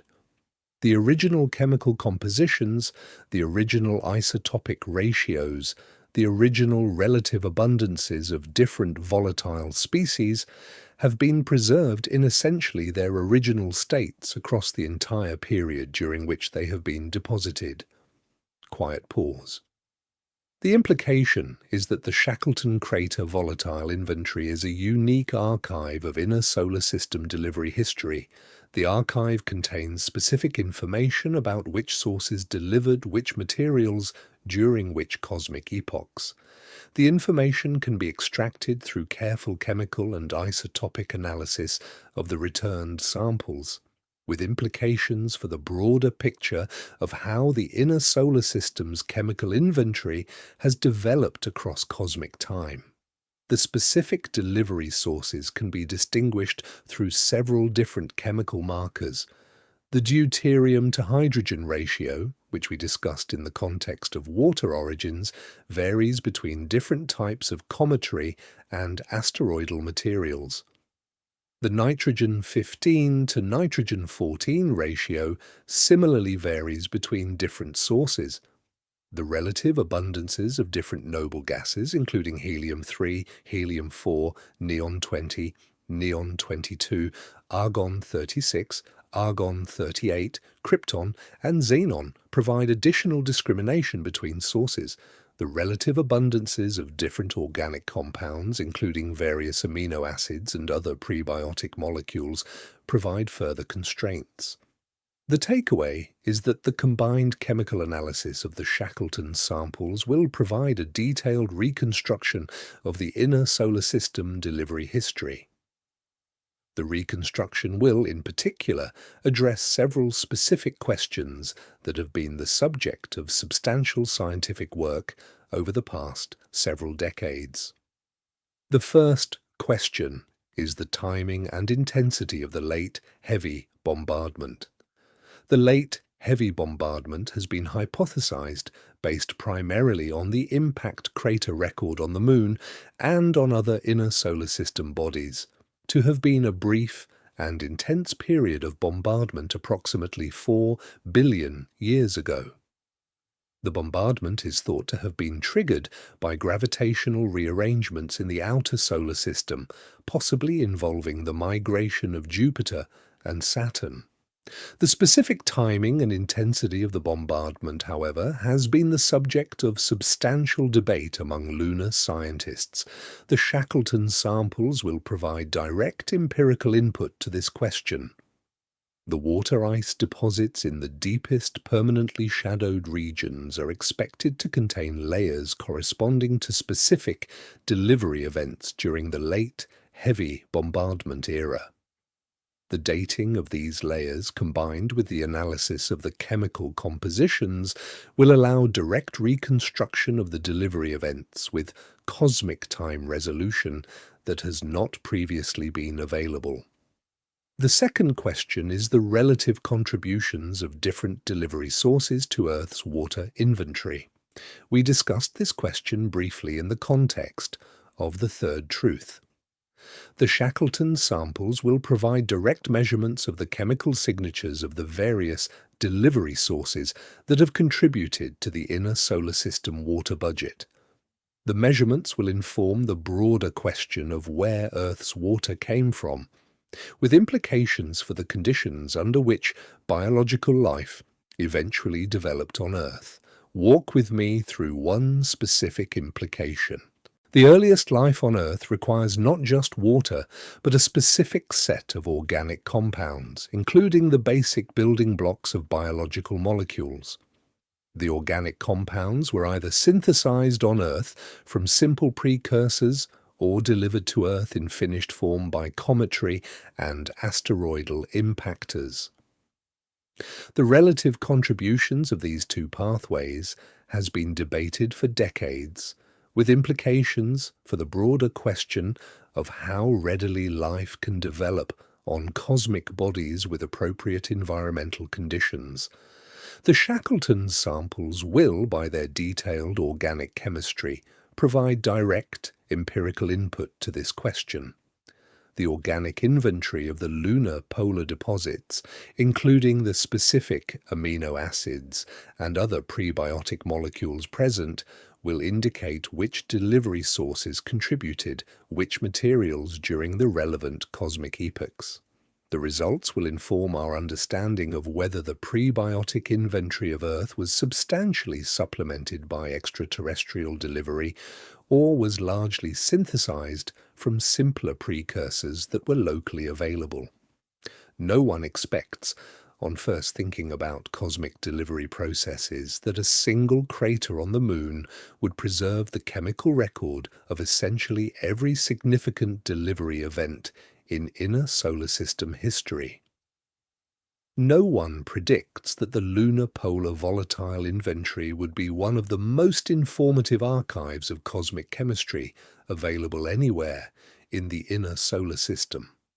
Absolutely no one anticipates the way the Shackleton Crater samples considered as a chemical record have the potential to substantially advance our understanding of how the conditions for biology developed on Earth. The implications for the broader picture of cosmic life are substantial. The conditions for biological life are thought to require specific chemical inventories that include water, carbon compounds, nitrogen compounds, and various other substances. The specific cosmic processes that have produced these inventories on Earth have been the subject of substantial scientific work. The Shackleton samples will provide direct empirical input to this work, with implications for understanding how likely it is that similar conditions for biology have developed on other planets across the cosmos. The implications for understanding the broader picture of inner solar system history are also substantial. The lunar polar volatile inventory encodes the specific cosmic processes that have delivered material to the inner planets across approximately 4 billion years. The reconstruction of these processes will inform our understanding of the dynamical evolution of the solar system, the cosmic environment of the inner solar system, and the specific events that have shaped the present chemical inventory of Earth and the other inner planets. Pause for a moment. The Shackleton samples are, in this sense, not just lunar samples. They are samples of inner solar system history.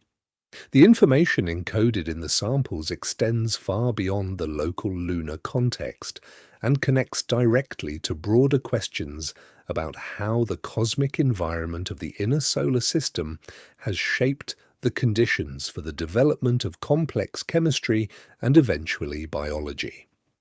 Step back, and you can see that this is, in some sense, the deepest implication of the Artemis 3 sampling program. The mission will return material that encodes substantial portions of inner solar system history. The analysis of the returned material will, over the years following the sample return, substantially advance our understanding of cosmic chemistry, cosmic dynamics, and the broader picture of how the inner solar system has evolved to its present state. Tonight, we're going to walk briefly through the specific operational plans for the Artemis 3 mission as they apply to the Shackleton Crater landing site, because the operational details determine what samples can actually be retrieved, and the broader scientific context deserves to be understood. The basic situation is this. The Artemis 3 mission will be the first crewed lunar landing since Apollo 17 in 1972. The mission architecture involves several components operating in coordination. The crew will launch from Earth aboard a Space Launch System rocket, with the Orion spacecraft carrying the crew to lunar orbit. In lunar orbit, the crew will transfer to a Starship human landing system, which will descend to the lunar surface for the actual landing operations. After surface operations are complete, the Starship will ascend back to lunar orbit, where the crew will transfer back to Orion for return to Earth. The landing site selection process for Artemis 3 has been the subject of substantial scientific and engineering work. NASA released an initial set of 13 candidate landing regions in 2022, with each region containing multiple specific candidate landing sites. The candidate regions were all near the lunar South Pole, with selection criteria including scientific value, illumination conditions for crew operations, communication, geometry with Earth, and the engineering constraints of the Starship human landing system. What emerges from this is that the specific landing sites within the Shackleton region have been progressively refined as the mission planning has matured. The current planning involves landing within several kilometers of the Shackleton Crater rim, with the specific landing site being selected based on a combination of factors including local terrain, illumination conditions during the mission timeline, and access to the permanently shadowed regions for sample collection. Hold this image. The surface operations during Artemis 3 will be substantially more constrained than the original Apollo surface operations. The Apollo missions operated on the lunar equatorial surface, with surface durations of up to 75 hours for Apollo 17. The Artemis 3 mission is planned for a surface duration of approximately 6.5 days. But the time available for extravehicular activities is more limited than the surface duration would suggest. The current planning involves 4 crew extravehicular activities, each lasting approximately 6 hours. Now, let's begin to think about this. The extravehicular activities will be focused on specific scientific and operational objectives. The first activity will involve crew acclimatization to the lunar polar environment, deployment of immediate area scientific instruments, and initial sample collection from the area immediately surrounding the landing site. The subsequent activities will involve longer traverses into specific scientific targets, including the rim of Shackleton Crater itself and any accessible exposures of SPA Basin material in the surrounding terrain. What follows from this is that the access to the permanently shadowed regions will be primarily through automated rovers rather than through direct crew access. The crew's suits and equipment are not designed for sustained operation at the extreme cold temperatures of the deepest, permanently shadowed regions. The rovers, by contrast, can be specifically designed for operation at the extreme cold temperatures and can carry sampling equipment that maintains the samples at their original temperatures during collection.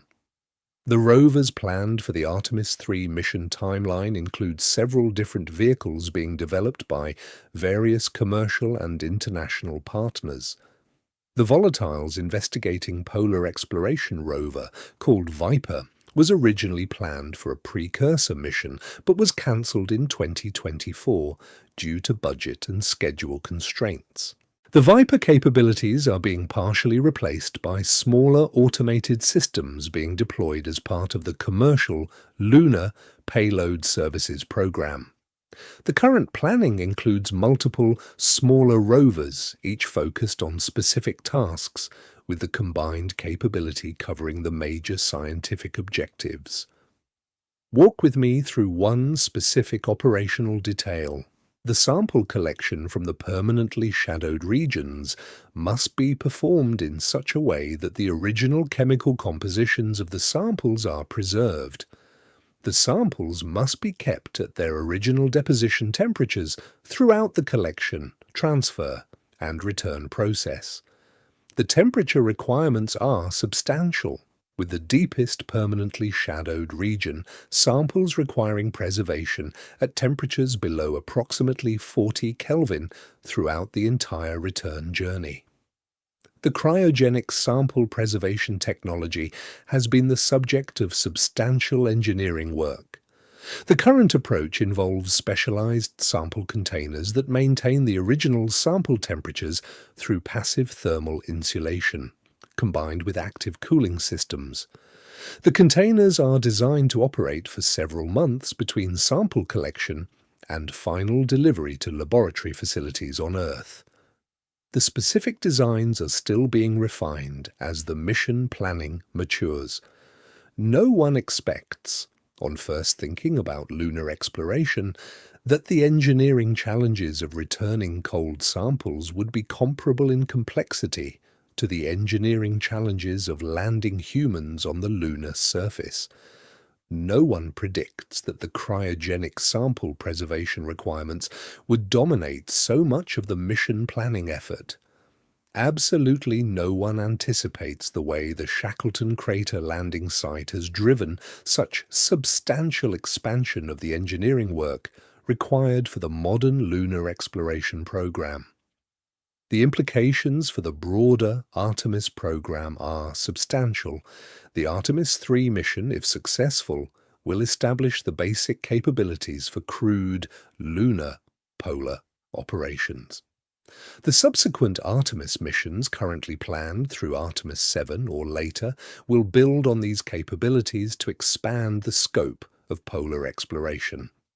The eventual goal involves the establishment of a sustainable crewed presence at the lunar South Pole with permanent or semi-permanent infrastructure, including a small surface base and a lunar orbiting station called Gateway. The science return from the Artemis program, integrated across all the planned missions, is expected to substantially advance our understanding of the lunar polar environment, the broader picture of inner solar system history, and the practical viability of extraterrestrial resource utilization. The water ice in the permanently shadowed regions is, in particular, a potential resource for future operations, with the water potentially being usable for life support, for rocket propellant production, and for various other purposes. Soft pause. The implications for the broader picture of human spaceflight are substantial. The Artemis program represents the first sustained effort to establish crewed operations at a destination beyond low Earth orbit since the original Apollo program ended in 1972. The program's success or failure will substantially shape the trajectory of human spaceflight in the coming decades. The lunar polar destinations, with their extreme environments and their substantial scientific value, are uniquely positioned to demonstrate both the challenges and the rewards of the broader human spaceflight expansion. The point worth taking away is that the Artemis 3 mission is, in this sense, both a specific scientific mission with specific objectives and a broader programmatic milestone with substantial implications for the future of human spaceflight. The mission's outcomes, both scientific and operational, will inform the planning for the subsequent missions and for the broader human exploration of the solar system. Hold this image. The Artemis 3 mission will land at the lunar South Pole, with the specific landing site being selected within the Shackleton Crater region. The crew will operate for approximately 6.5 days, conducting 4 extravehicular activities focused on specific scientific and operational objectives. The access to the permanently shadowed regions will be primarily through automated rovers, with the collected samples being preserved at their original temperatures for return to Earth. The mission represents the first sustained crewed effort to access the lunar polar environment, with substantial implications for the broader picture of human spaceflight and the future of lunar exploration. Hold this image. The Shackleton Crater Volatile Inventory is a chemical archive of inner solar system delivery history across approximately 4 billion years.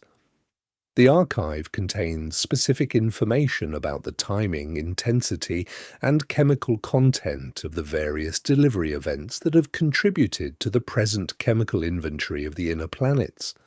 The Artemis 3 mission, by sampling this archive directly, will retrieve a record of cosmic history that has substantial implications for understanding the conditions under which biological life developed on Earth and the broader picture of how the inner solar system has evolved. Tonight, we're going to spend a careful pass on what the Shackleton Crater investigation implies for the broader picture of inner solar system history, because the cosmological significance of the samples extends well beyond just the local lunar context. Before we get started, sit with the basic context.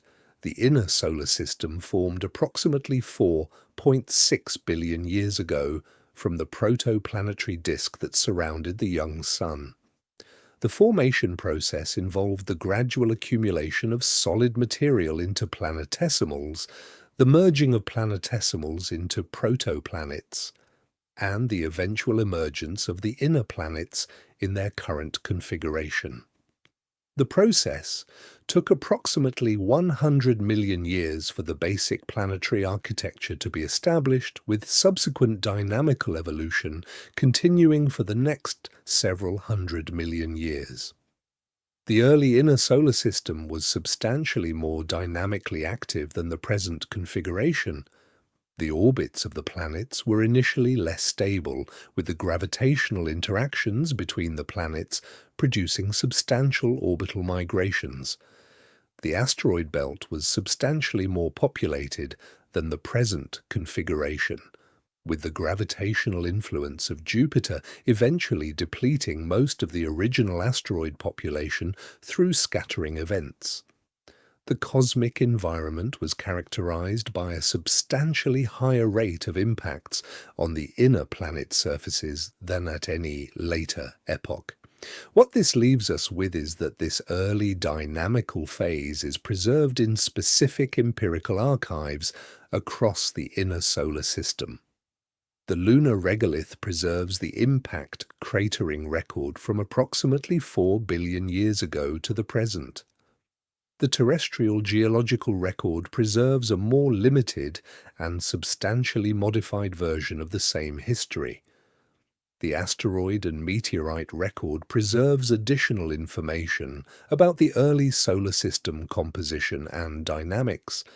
The various archives, when analyzed together, provide a substantial picture of inner solar system history. Sit with this. The Shackleton Crater volatile inventory is, in this sense, a specific component of the broader empirical archive. The volatiles preserved at the lunar South Pole encode information about the specific delivery events that have contributed to the inner solar system chemical inventory across approximately 4 billion years. The information is not available from any other source with the same fidelity, because no other source has preserved the original delivered materials in their original chemical states across the relevant cosmic timescales. The implications for understanding the broader picture of cosmic chemistry are substantial. The conditions for biological life require specific chemical inventories that include water, carbon compounds, nitrogen compounds, and various other substances. The specific cosmic processes that have produced these inventories on Earth have been the subject of substantial scientific work. The Shackleton samples will provide direct empirical input to this work, with implications for understanding how readily the conditions for biology develop on cosmic bodies with appropriate environmental conditions. What surfaces from this is that this connects directly to the broader question of cosmic life. The current empirical picture suggests that the conditions for biological life require specific chemical inventories that depend on specific cosmic delivery processes. The Shackleton samples will, by providing direct empirical input on these processes, inform our understanding of how likely it is that similar conditions for life have developed on other cosmic bodies. The implications extend from the broader picture of solar system chemistry to the question of whether life is rare or common in the broader cosmos. Walk with me through one specific implication. The deuterium to hydrogen ratio in the Shackleton ice deposits will provide direct empirical input on the origins of inner solar system water. The current scientific consensus, based on the available terrestrial samples and meteoritic samples, is that Earth's water came primarily from carbonaceous chondrite asteroids, rather than from comets or from the primitive solar nebula. The Shackleton samples will provide an independent test of this consensus, with the results either confirming or refining the current picture. If the Shackleton samples confirm the carbonaceous chondrite origin for inner solar system water, this strengthens the broader picture of how the conditions for life were established on Earth. The conditions involved specific cosmic delivery processes from specific source populations, with the processes operating during specific cosmic time periods. The conditions can, in principle, be reproduced on other planetary systems where similar source populations and delivery processes operate. The implications for the broader question of cosmic life are encouraging. If the Shackleton samples instead suggest a different origin for inner solar system water, this would substantially modify the current picture. The alternative scenarios include substantial contributions from cometary sources from the primitive solar nebula directly, or from sources that have not been adequately characterized to date. Each alternative has different implications for the conditions under which life developed on Earth and for the likelihood of similar conditions developing on other cosmic bodies. No one expects, on first thinking about lunar exploration, that a single crater on the Moon would have such direct implications for the broader question of cosmic life. No one predicts that the Shackleton samples would inform such a wide range of questions across cosmic chemistry, planetary science, and astrobiology. Absolutely no one anticipates the way the lunar polar exploration, despite being conducted on the closest cosmic body to Earth, has become one of the more cosmologically consequential research areas in modern science. The implications for the broader picture of inner solar system evolution are similarly substantial. The cosmic delivery processes that have shaped the chemical inventory of the inner planets are part of a broader dynamical story that includes the early planetary migration, the depletion of the original asteroid population, the late heavy bombardment, and the various other processes that have characterized inner solar system history. The Shackleton samples provide one specific component of the broader empirical archive that informs our understanding of this story. Expectation. The lunar polar samples are interesting primarily for understanding the Moon itself. Reality. The lunar polar samples are interesting primarily for understanding the broader picture of inner solar system history, with the Moon serving as a uniquely valuable archive of cosmic processes that have shaped the entire inner solar system. What this means is that this is part of why the Shackleton investigation is so consequential. The investigation is not just about the Moon, it is about the broader cosmic context that has produced the inner solar system in its current configuration. The implications extend across multiple aspects of cosmic science, with the lunar polar samples providing input on questions that range from the specific dynamics of cosmic delivery processes to the broader question of whether life is rare or common in the cosmos. There is something genuinely consequential about the current moment in lunar exploration. The capability to actually conduct the polar sampling investigation has only recently matured. The mission planning has been underway for over a decade. The technical challenges have been progressively addressed. The first crude sampling is approaching. The scientific return, when it comes, will substantially advance our understanding of inner solar system history in specific and concrete ways. Hold this thought. The Shackleton investigation is, in this sense, both a specific scientific mission and a broader programmatic achievement. The specific mission will retrieve specific samples from a specific location with specific properties. The broader achievement is the establishment of crewed access to the lunar polar environment, with all the subsequent investigation that this capability will support. The implications for our understanding of the inner solar system are substantial and will be progressively revealed as the samples are analyzed and the subsequent missions expand the available data. What this leaves us with is a sense of why this particular moment in cosmic exploration matters. We are alive at the moment when humans are about to attempt direct access to one of the most cosmologically valuable surfaces in the inner solar system. The access has been pursued for decades. The mission to actually conduct it is finally approaching. The scientific return will be progressively revealed over the years following the sample return. The cosmic story we are part of will, in some specific way, be added to by these samples. Tonight, we're going to address 5 common misconceptions about Shackleton Crater and the Artemis 3 mission directly, because each one is widely repeated and each one deserves a careful correction. Now, let's begin with the first misconception. The misconception is that the Moon's water is just frozen surface water, similar to terrestrial ice.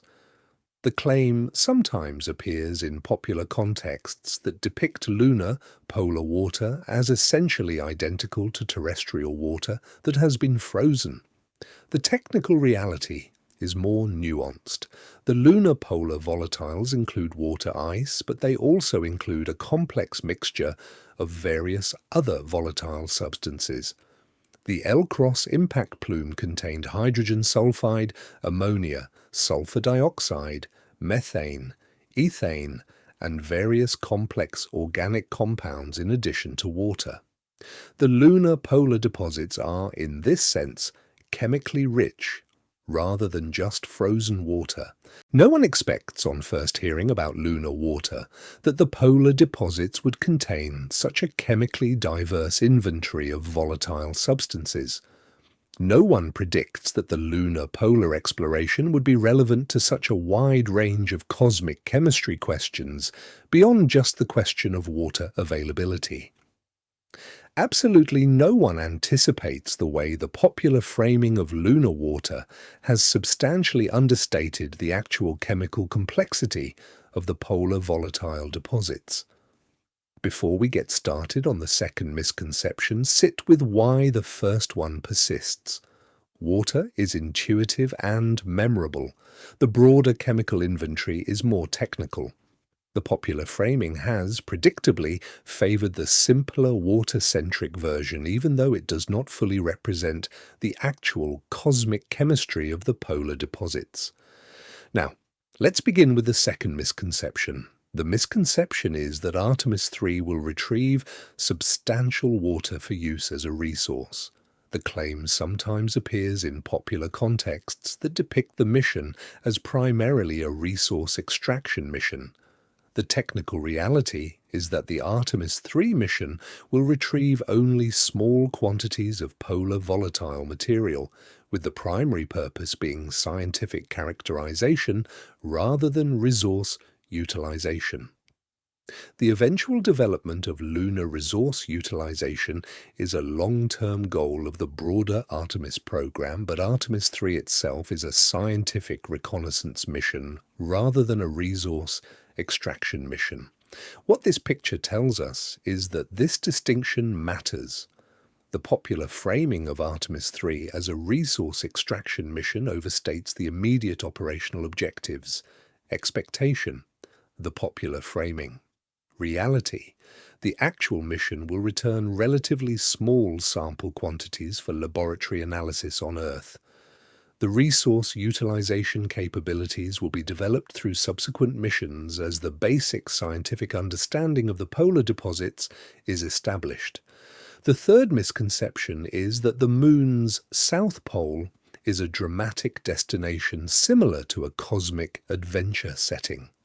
The claim sometimes appears in popular contexts that depict the lunar South Pole as essentially comparable to Antarctic exploration in its scope and difficulty. The technical reality is more measured. The lunar South Pole is a specific cosmic destination with specific properties that make it scientifically valuable. The operations there will be challenging but will be conducted within the standard frameworks of crewed spaceflight rather than in some uniquely dramatic context. Expectation, the Artemis 3 mission is a dramatic cosmic adventure. Reality, the Artemis 3 mission is a carefully planned scientific reconnaissance with specific operational and scientific objectives. The fourth misconception is that the Artemis 3 mission is similar in scope to the Apollo program. The claim sometimes appears in popular contexts that depict the modern lunar exploration as essentially a continuation of the original Apollo missions. The technical reality is more measured. The Apollo program involved 9 crewed missions over a relatively short time period, with the missions focused on equatorial landing sites and on demonstrating the basic capabilities of crewed lunar surface operations. The Artemis program involves a fundamentally different set of objectives, including polar landing sites with substantially more extreme environments, sustained operations rather than brief visits, and a long-term goal of establishing crewed lunar presence rather than just demonstrating capability.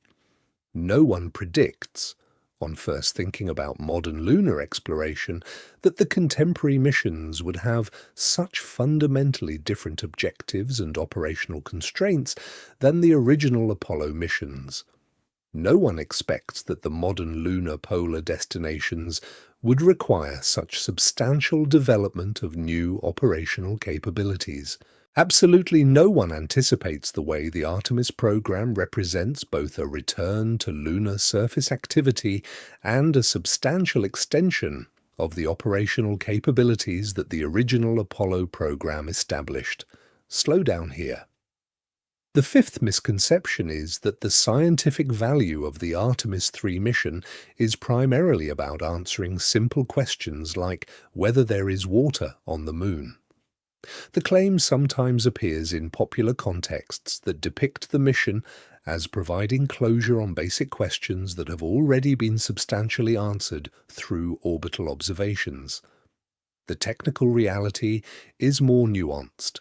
The basic questions about lunar polar water have been substantially answered through the LCROSS mission and subsequent orbital observations. The Artemis 3 mission will not be confirming that lunar polar water exists. The mission will be characterizing the specific chemical and isotopic compositions of the polar volatiles, with implications for the broader cosmic chemistry questions we have discussed in other contexts. Notice that this is part of why the Artemis 3 mission is genuinely scientifically valuable beyond just the immediate operational objectives.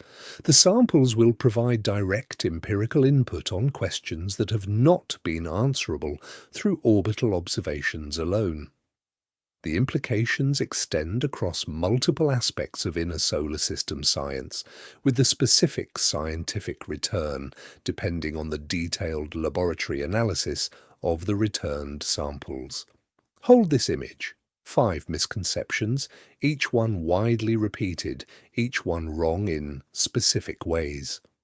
The corrections do not diminish the significance of the Artemis 3 mission as a scientific and operational milestone. The mission is genuinely consequential. The mission's outcomes will substantially advance our understanding of inner solar system history, but the popular framings, while attention-grabbing, do not accurately represent the technical situation. The actual mission is more measured, more carefully designed, and in some ways more interesting than any of the popular framings suggest. What this leaves us with is a clearer view of what Artemis 3 actually means, not just a return to lunar surface activity, not just a resource extraction mission, not a dramatic adventure, not a continuation of Apollo, not a closure of simple questions. The actual mission is a carefully planned scientific reconnaissance that will retrieve specific samples for detailed laboratory analysis, with implications for a wide range of inner solar system science questions that have not been answerable through other means. Tonight, we're going to spend a careful pass on what comes after Artemis 3 in the broader lunar exploration program, because the long-term sequence of missions is worth understanding, and the implications extend well beyond the immediate news cycle. Now, let's begin with the first major development to expect. Artemis 3 will be followed by Artemis 4, currently planned for the late 2020s or early 2030s. Artemis 4 will involve a crewed mission to the Lunar Gateway, a small space station that is being deployed in lunar orbit through a series of separate missions, starting with the launch of the power and propulsion element and the habitation and logistics outpost in the late 2020s. The Gateway will serve as a staging point for subsequent crewed lunar surface missions and as a platform for various scientific observations. The subsequent Artemis missions, currently numbered through Artemis 7 in the active mission planning, will progressively expand the scope of lunar polar operations. Artemis 5 and Artemis 6 will involve additional surface landings at various lunar polar sites, with the specific landing sites being selected based on the scientific return from the Artemis 3 sample analysis. Artemis 7 is currently planned to involve longer duration surface operations, with the crew potentially staying on the lunar surface for several weeks rather than the several days of the initial missions. What becomes clear is that the long-term goal of the Artemis program involves the establishment of a sustainable crewed presence at the lunar South Pole. The sustainable presence requires substantial infrastructure development, including a small surface base, the lunar gateway in orbit, and various support systems, including communication networks, power systems, and resource utilization capabilities. The infrastructure development is being conducted in parallel with the actual mission operations, with each mission contributing to the broader capability build-out. Stay with this thought. The second major development involves the international participation in the Artemis program. The program is fundamentally international in scope, with substantial participation from various national space agencies, including the European Space Agency, the Japan Aerospace Exploration Agency, and the Canadian Space Agency. The international partners are contributing specific capabilities to the program, including components for the gateway, lunar surface vehicles, scientific instruments, and crew members for the various missions. The Chinese lunar exploration program, while not directly part of Artemis, is conducting parallel work on lunar polar exploration. The Chang'e 7 mission, currently planned for the late 2020s, will conduct detailed polar reconnaissance ahead of crewed Chinese lunar surface missions in the 2030s. The combined effect of the Artemis and Chang'e programs will be a substantial expansion of the global lunar exploration capability, with multiple missions operating at the lunar polar regions across the coming decade. The takeaway is that the third major development involves the parallel development of robotic lunar exploration. The Commercial Lunar Payload Services Program, operated by NASA, is funding multiple commercial missions to deliver scientific instruments and other payloads to the lunar surface. The CLPS missions have already begun, with several missions launched in 2024 and 2025. The subsequent CLPS missions will progressively expand the scientific capability available on the lunar surface, with implications for the overall scope of lunar exploration over the next decade. The fourth major development involves the eventual application of lunar polar resources to broader spaceflight operations. The water ice in the lunar polar, permanently shadowed regions is potentially usable for life support, for rocket propellant production, and for various other purposes. The development of resource utilization capabilities is one of the longer-term goals of the Artemis program, with the eventual aim of supporting sustained crewed operations at the lunar South Pole without requiring substantial resupply from Earth. The development of lunar resource utilization will require substantial technological maturation across many specific areas. The mining or extraction of polar volatiles must be conducted in a way that preserves the scientific value of the unmined deposits. The processing of the extracted materials into usable forms requires equipment that operates reliably in the lunar polar environment. The distribution of the processed materials to where they are needed requires substantial logistics capability. Each of these aspects is being addressed through specific research and development programs, with the integrated capability expected to mature over the next 2 decades. No one expects, on first thinking about the Artemis program, that the long-term sequence of missions would involve such substantial expansion of the operational capabilities. No one predicts that the lunar exploration over the coming decade would represent such a substantial extension of the contemporary human spaceflight envelope. Absolutely no one anticipates the way the modern lunar exploration program is positioned to potentially substantially reshape the practical possibilities for human spaceflight more broadly. The fifth major development involves the broader implications for human presence beyond Earth.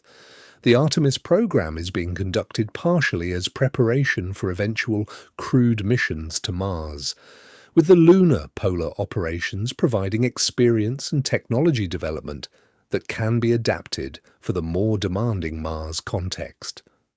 The Mars timeline is substantially longer than the Artemis timeline, with the first crewed Mars missions currently being planned for the 2040s or later. The Artemis program is, in this sense, both an immediate scientific and operational program and a longer-term preparation for the eventual expansion of human presence to Mars.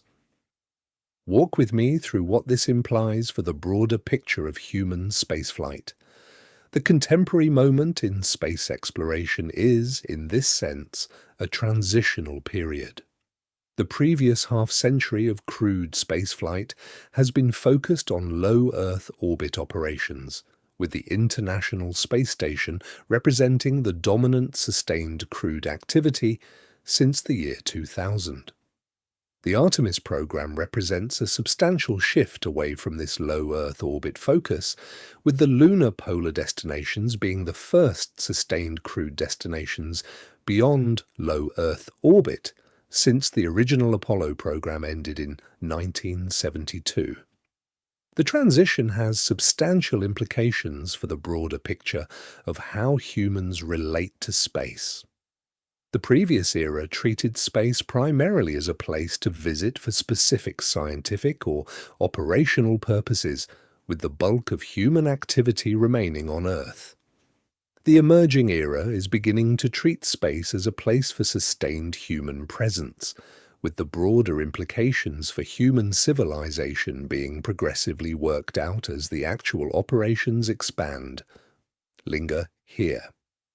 The implications for the broader cosmological narrative are also substantial.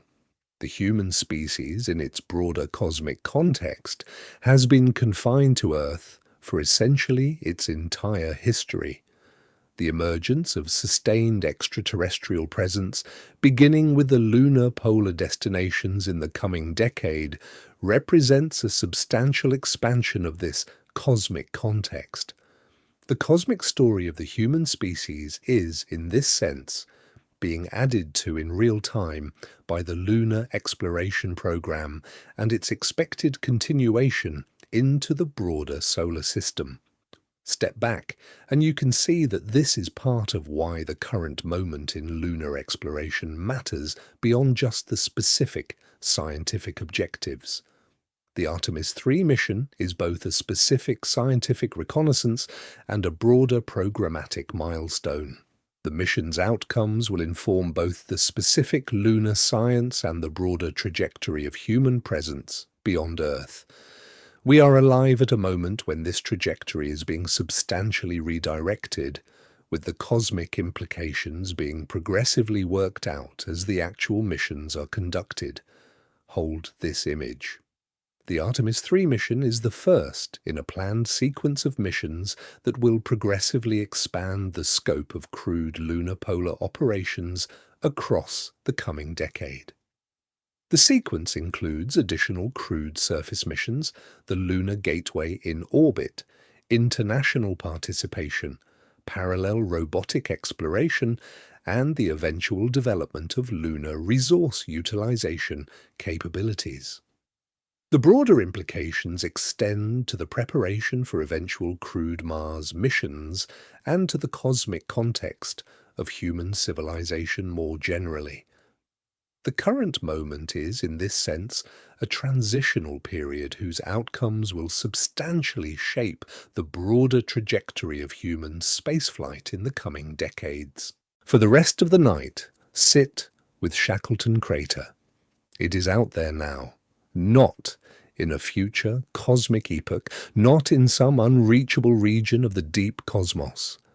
It is sitting at the south pole of the Moon, 250,000 miles from your room, in absolute darkness, at temperatures colder than essentially anywhere else in the inner solar system that humans can practically reach. The crater is approximately 13 miles wide and 2.5 miles deep. The floor has never seen direct sunlight in approximately 4 billion years. The sun has never risen above the rim. The materials preserved inside the crater have been kept in their original chemical states across nearly the entire age of the solar system.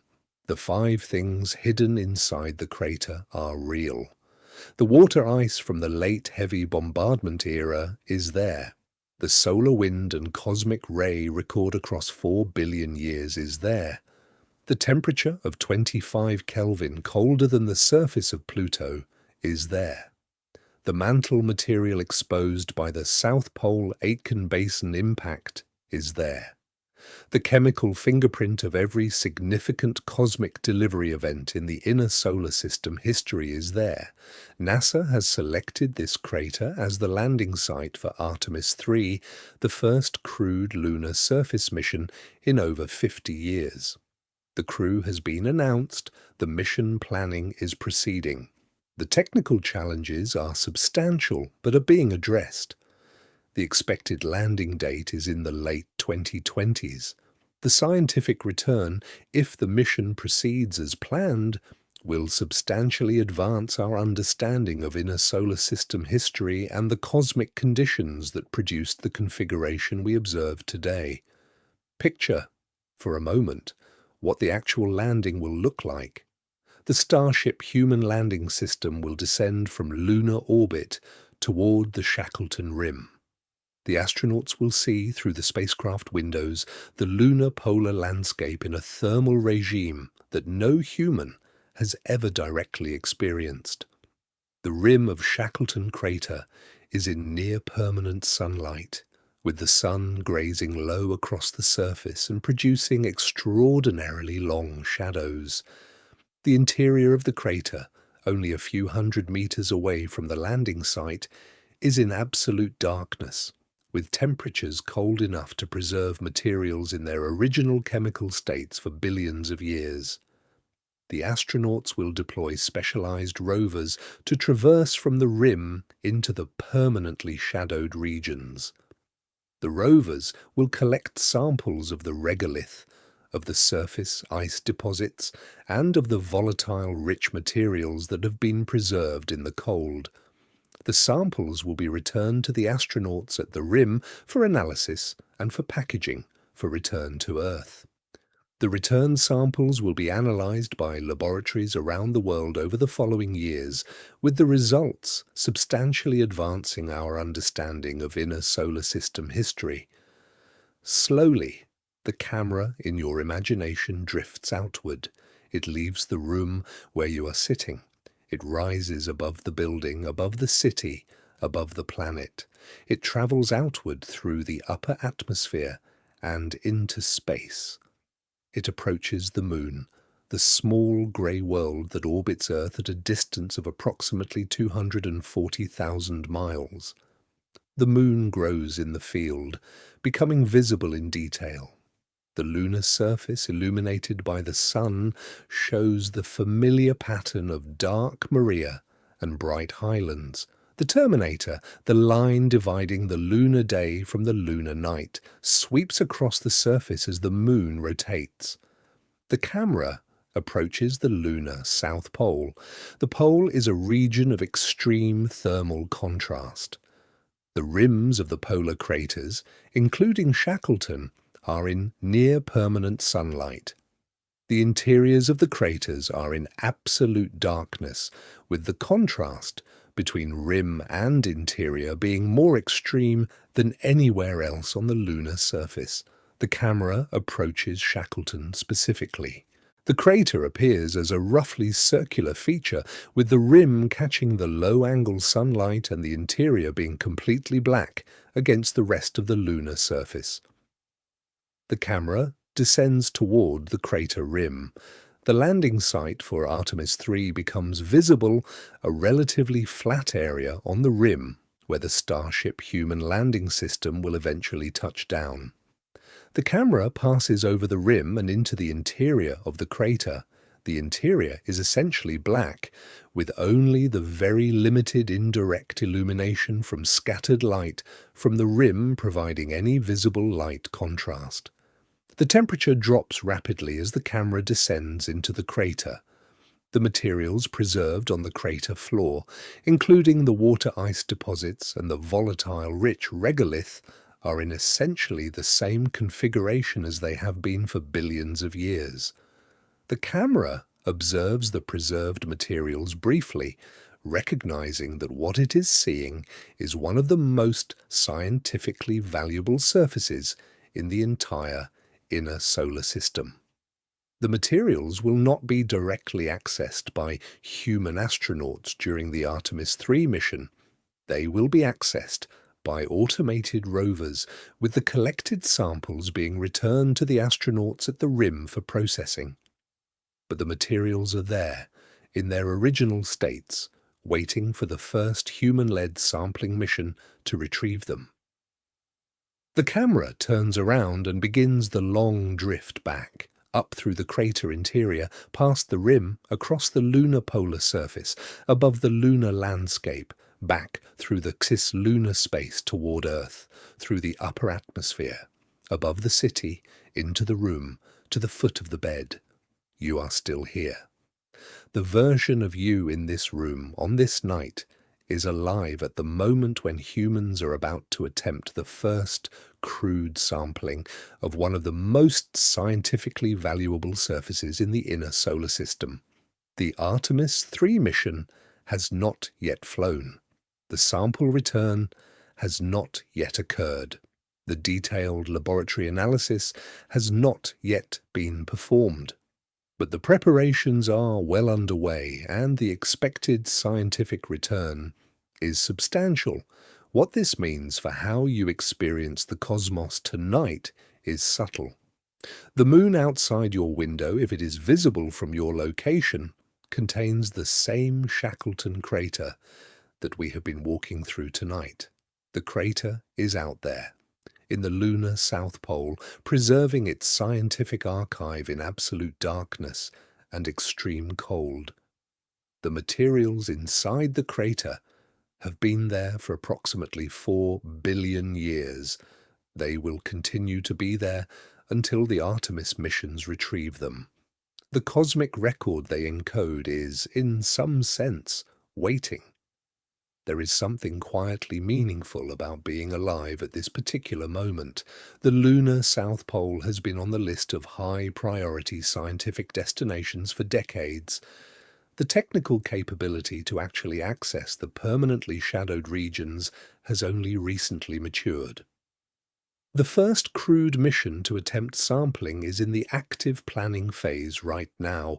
We are alive during the moment when this specific cosmological investigation is finally being conducted.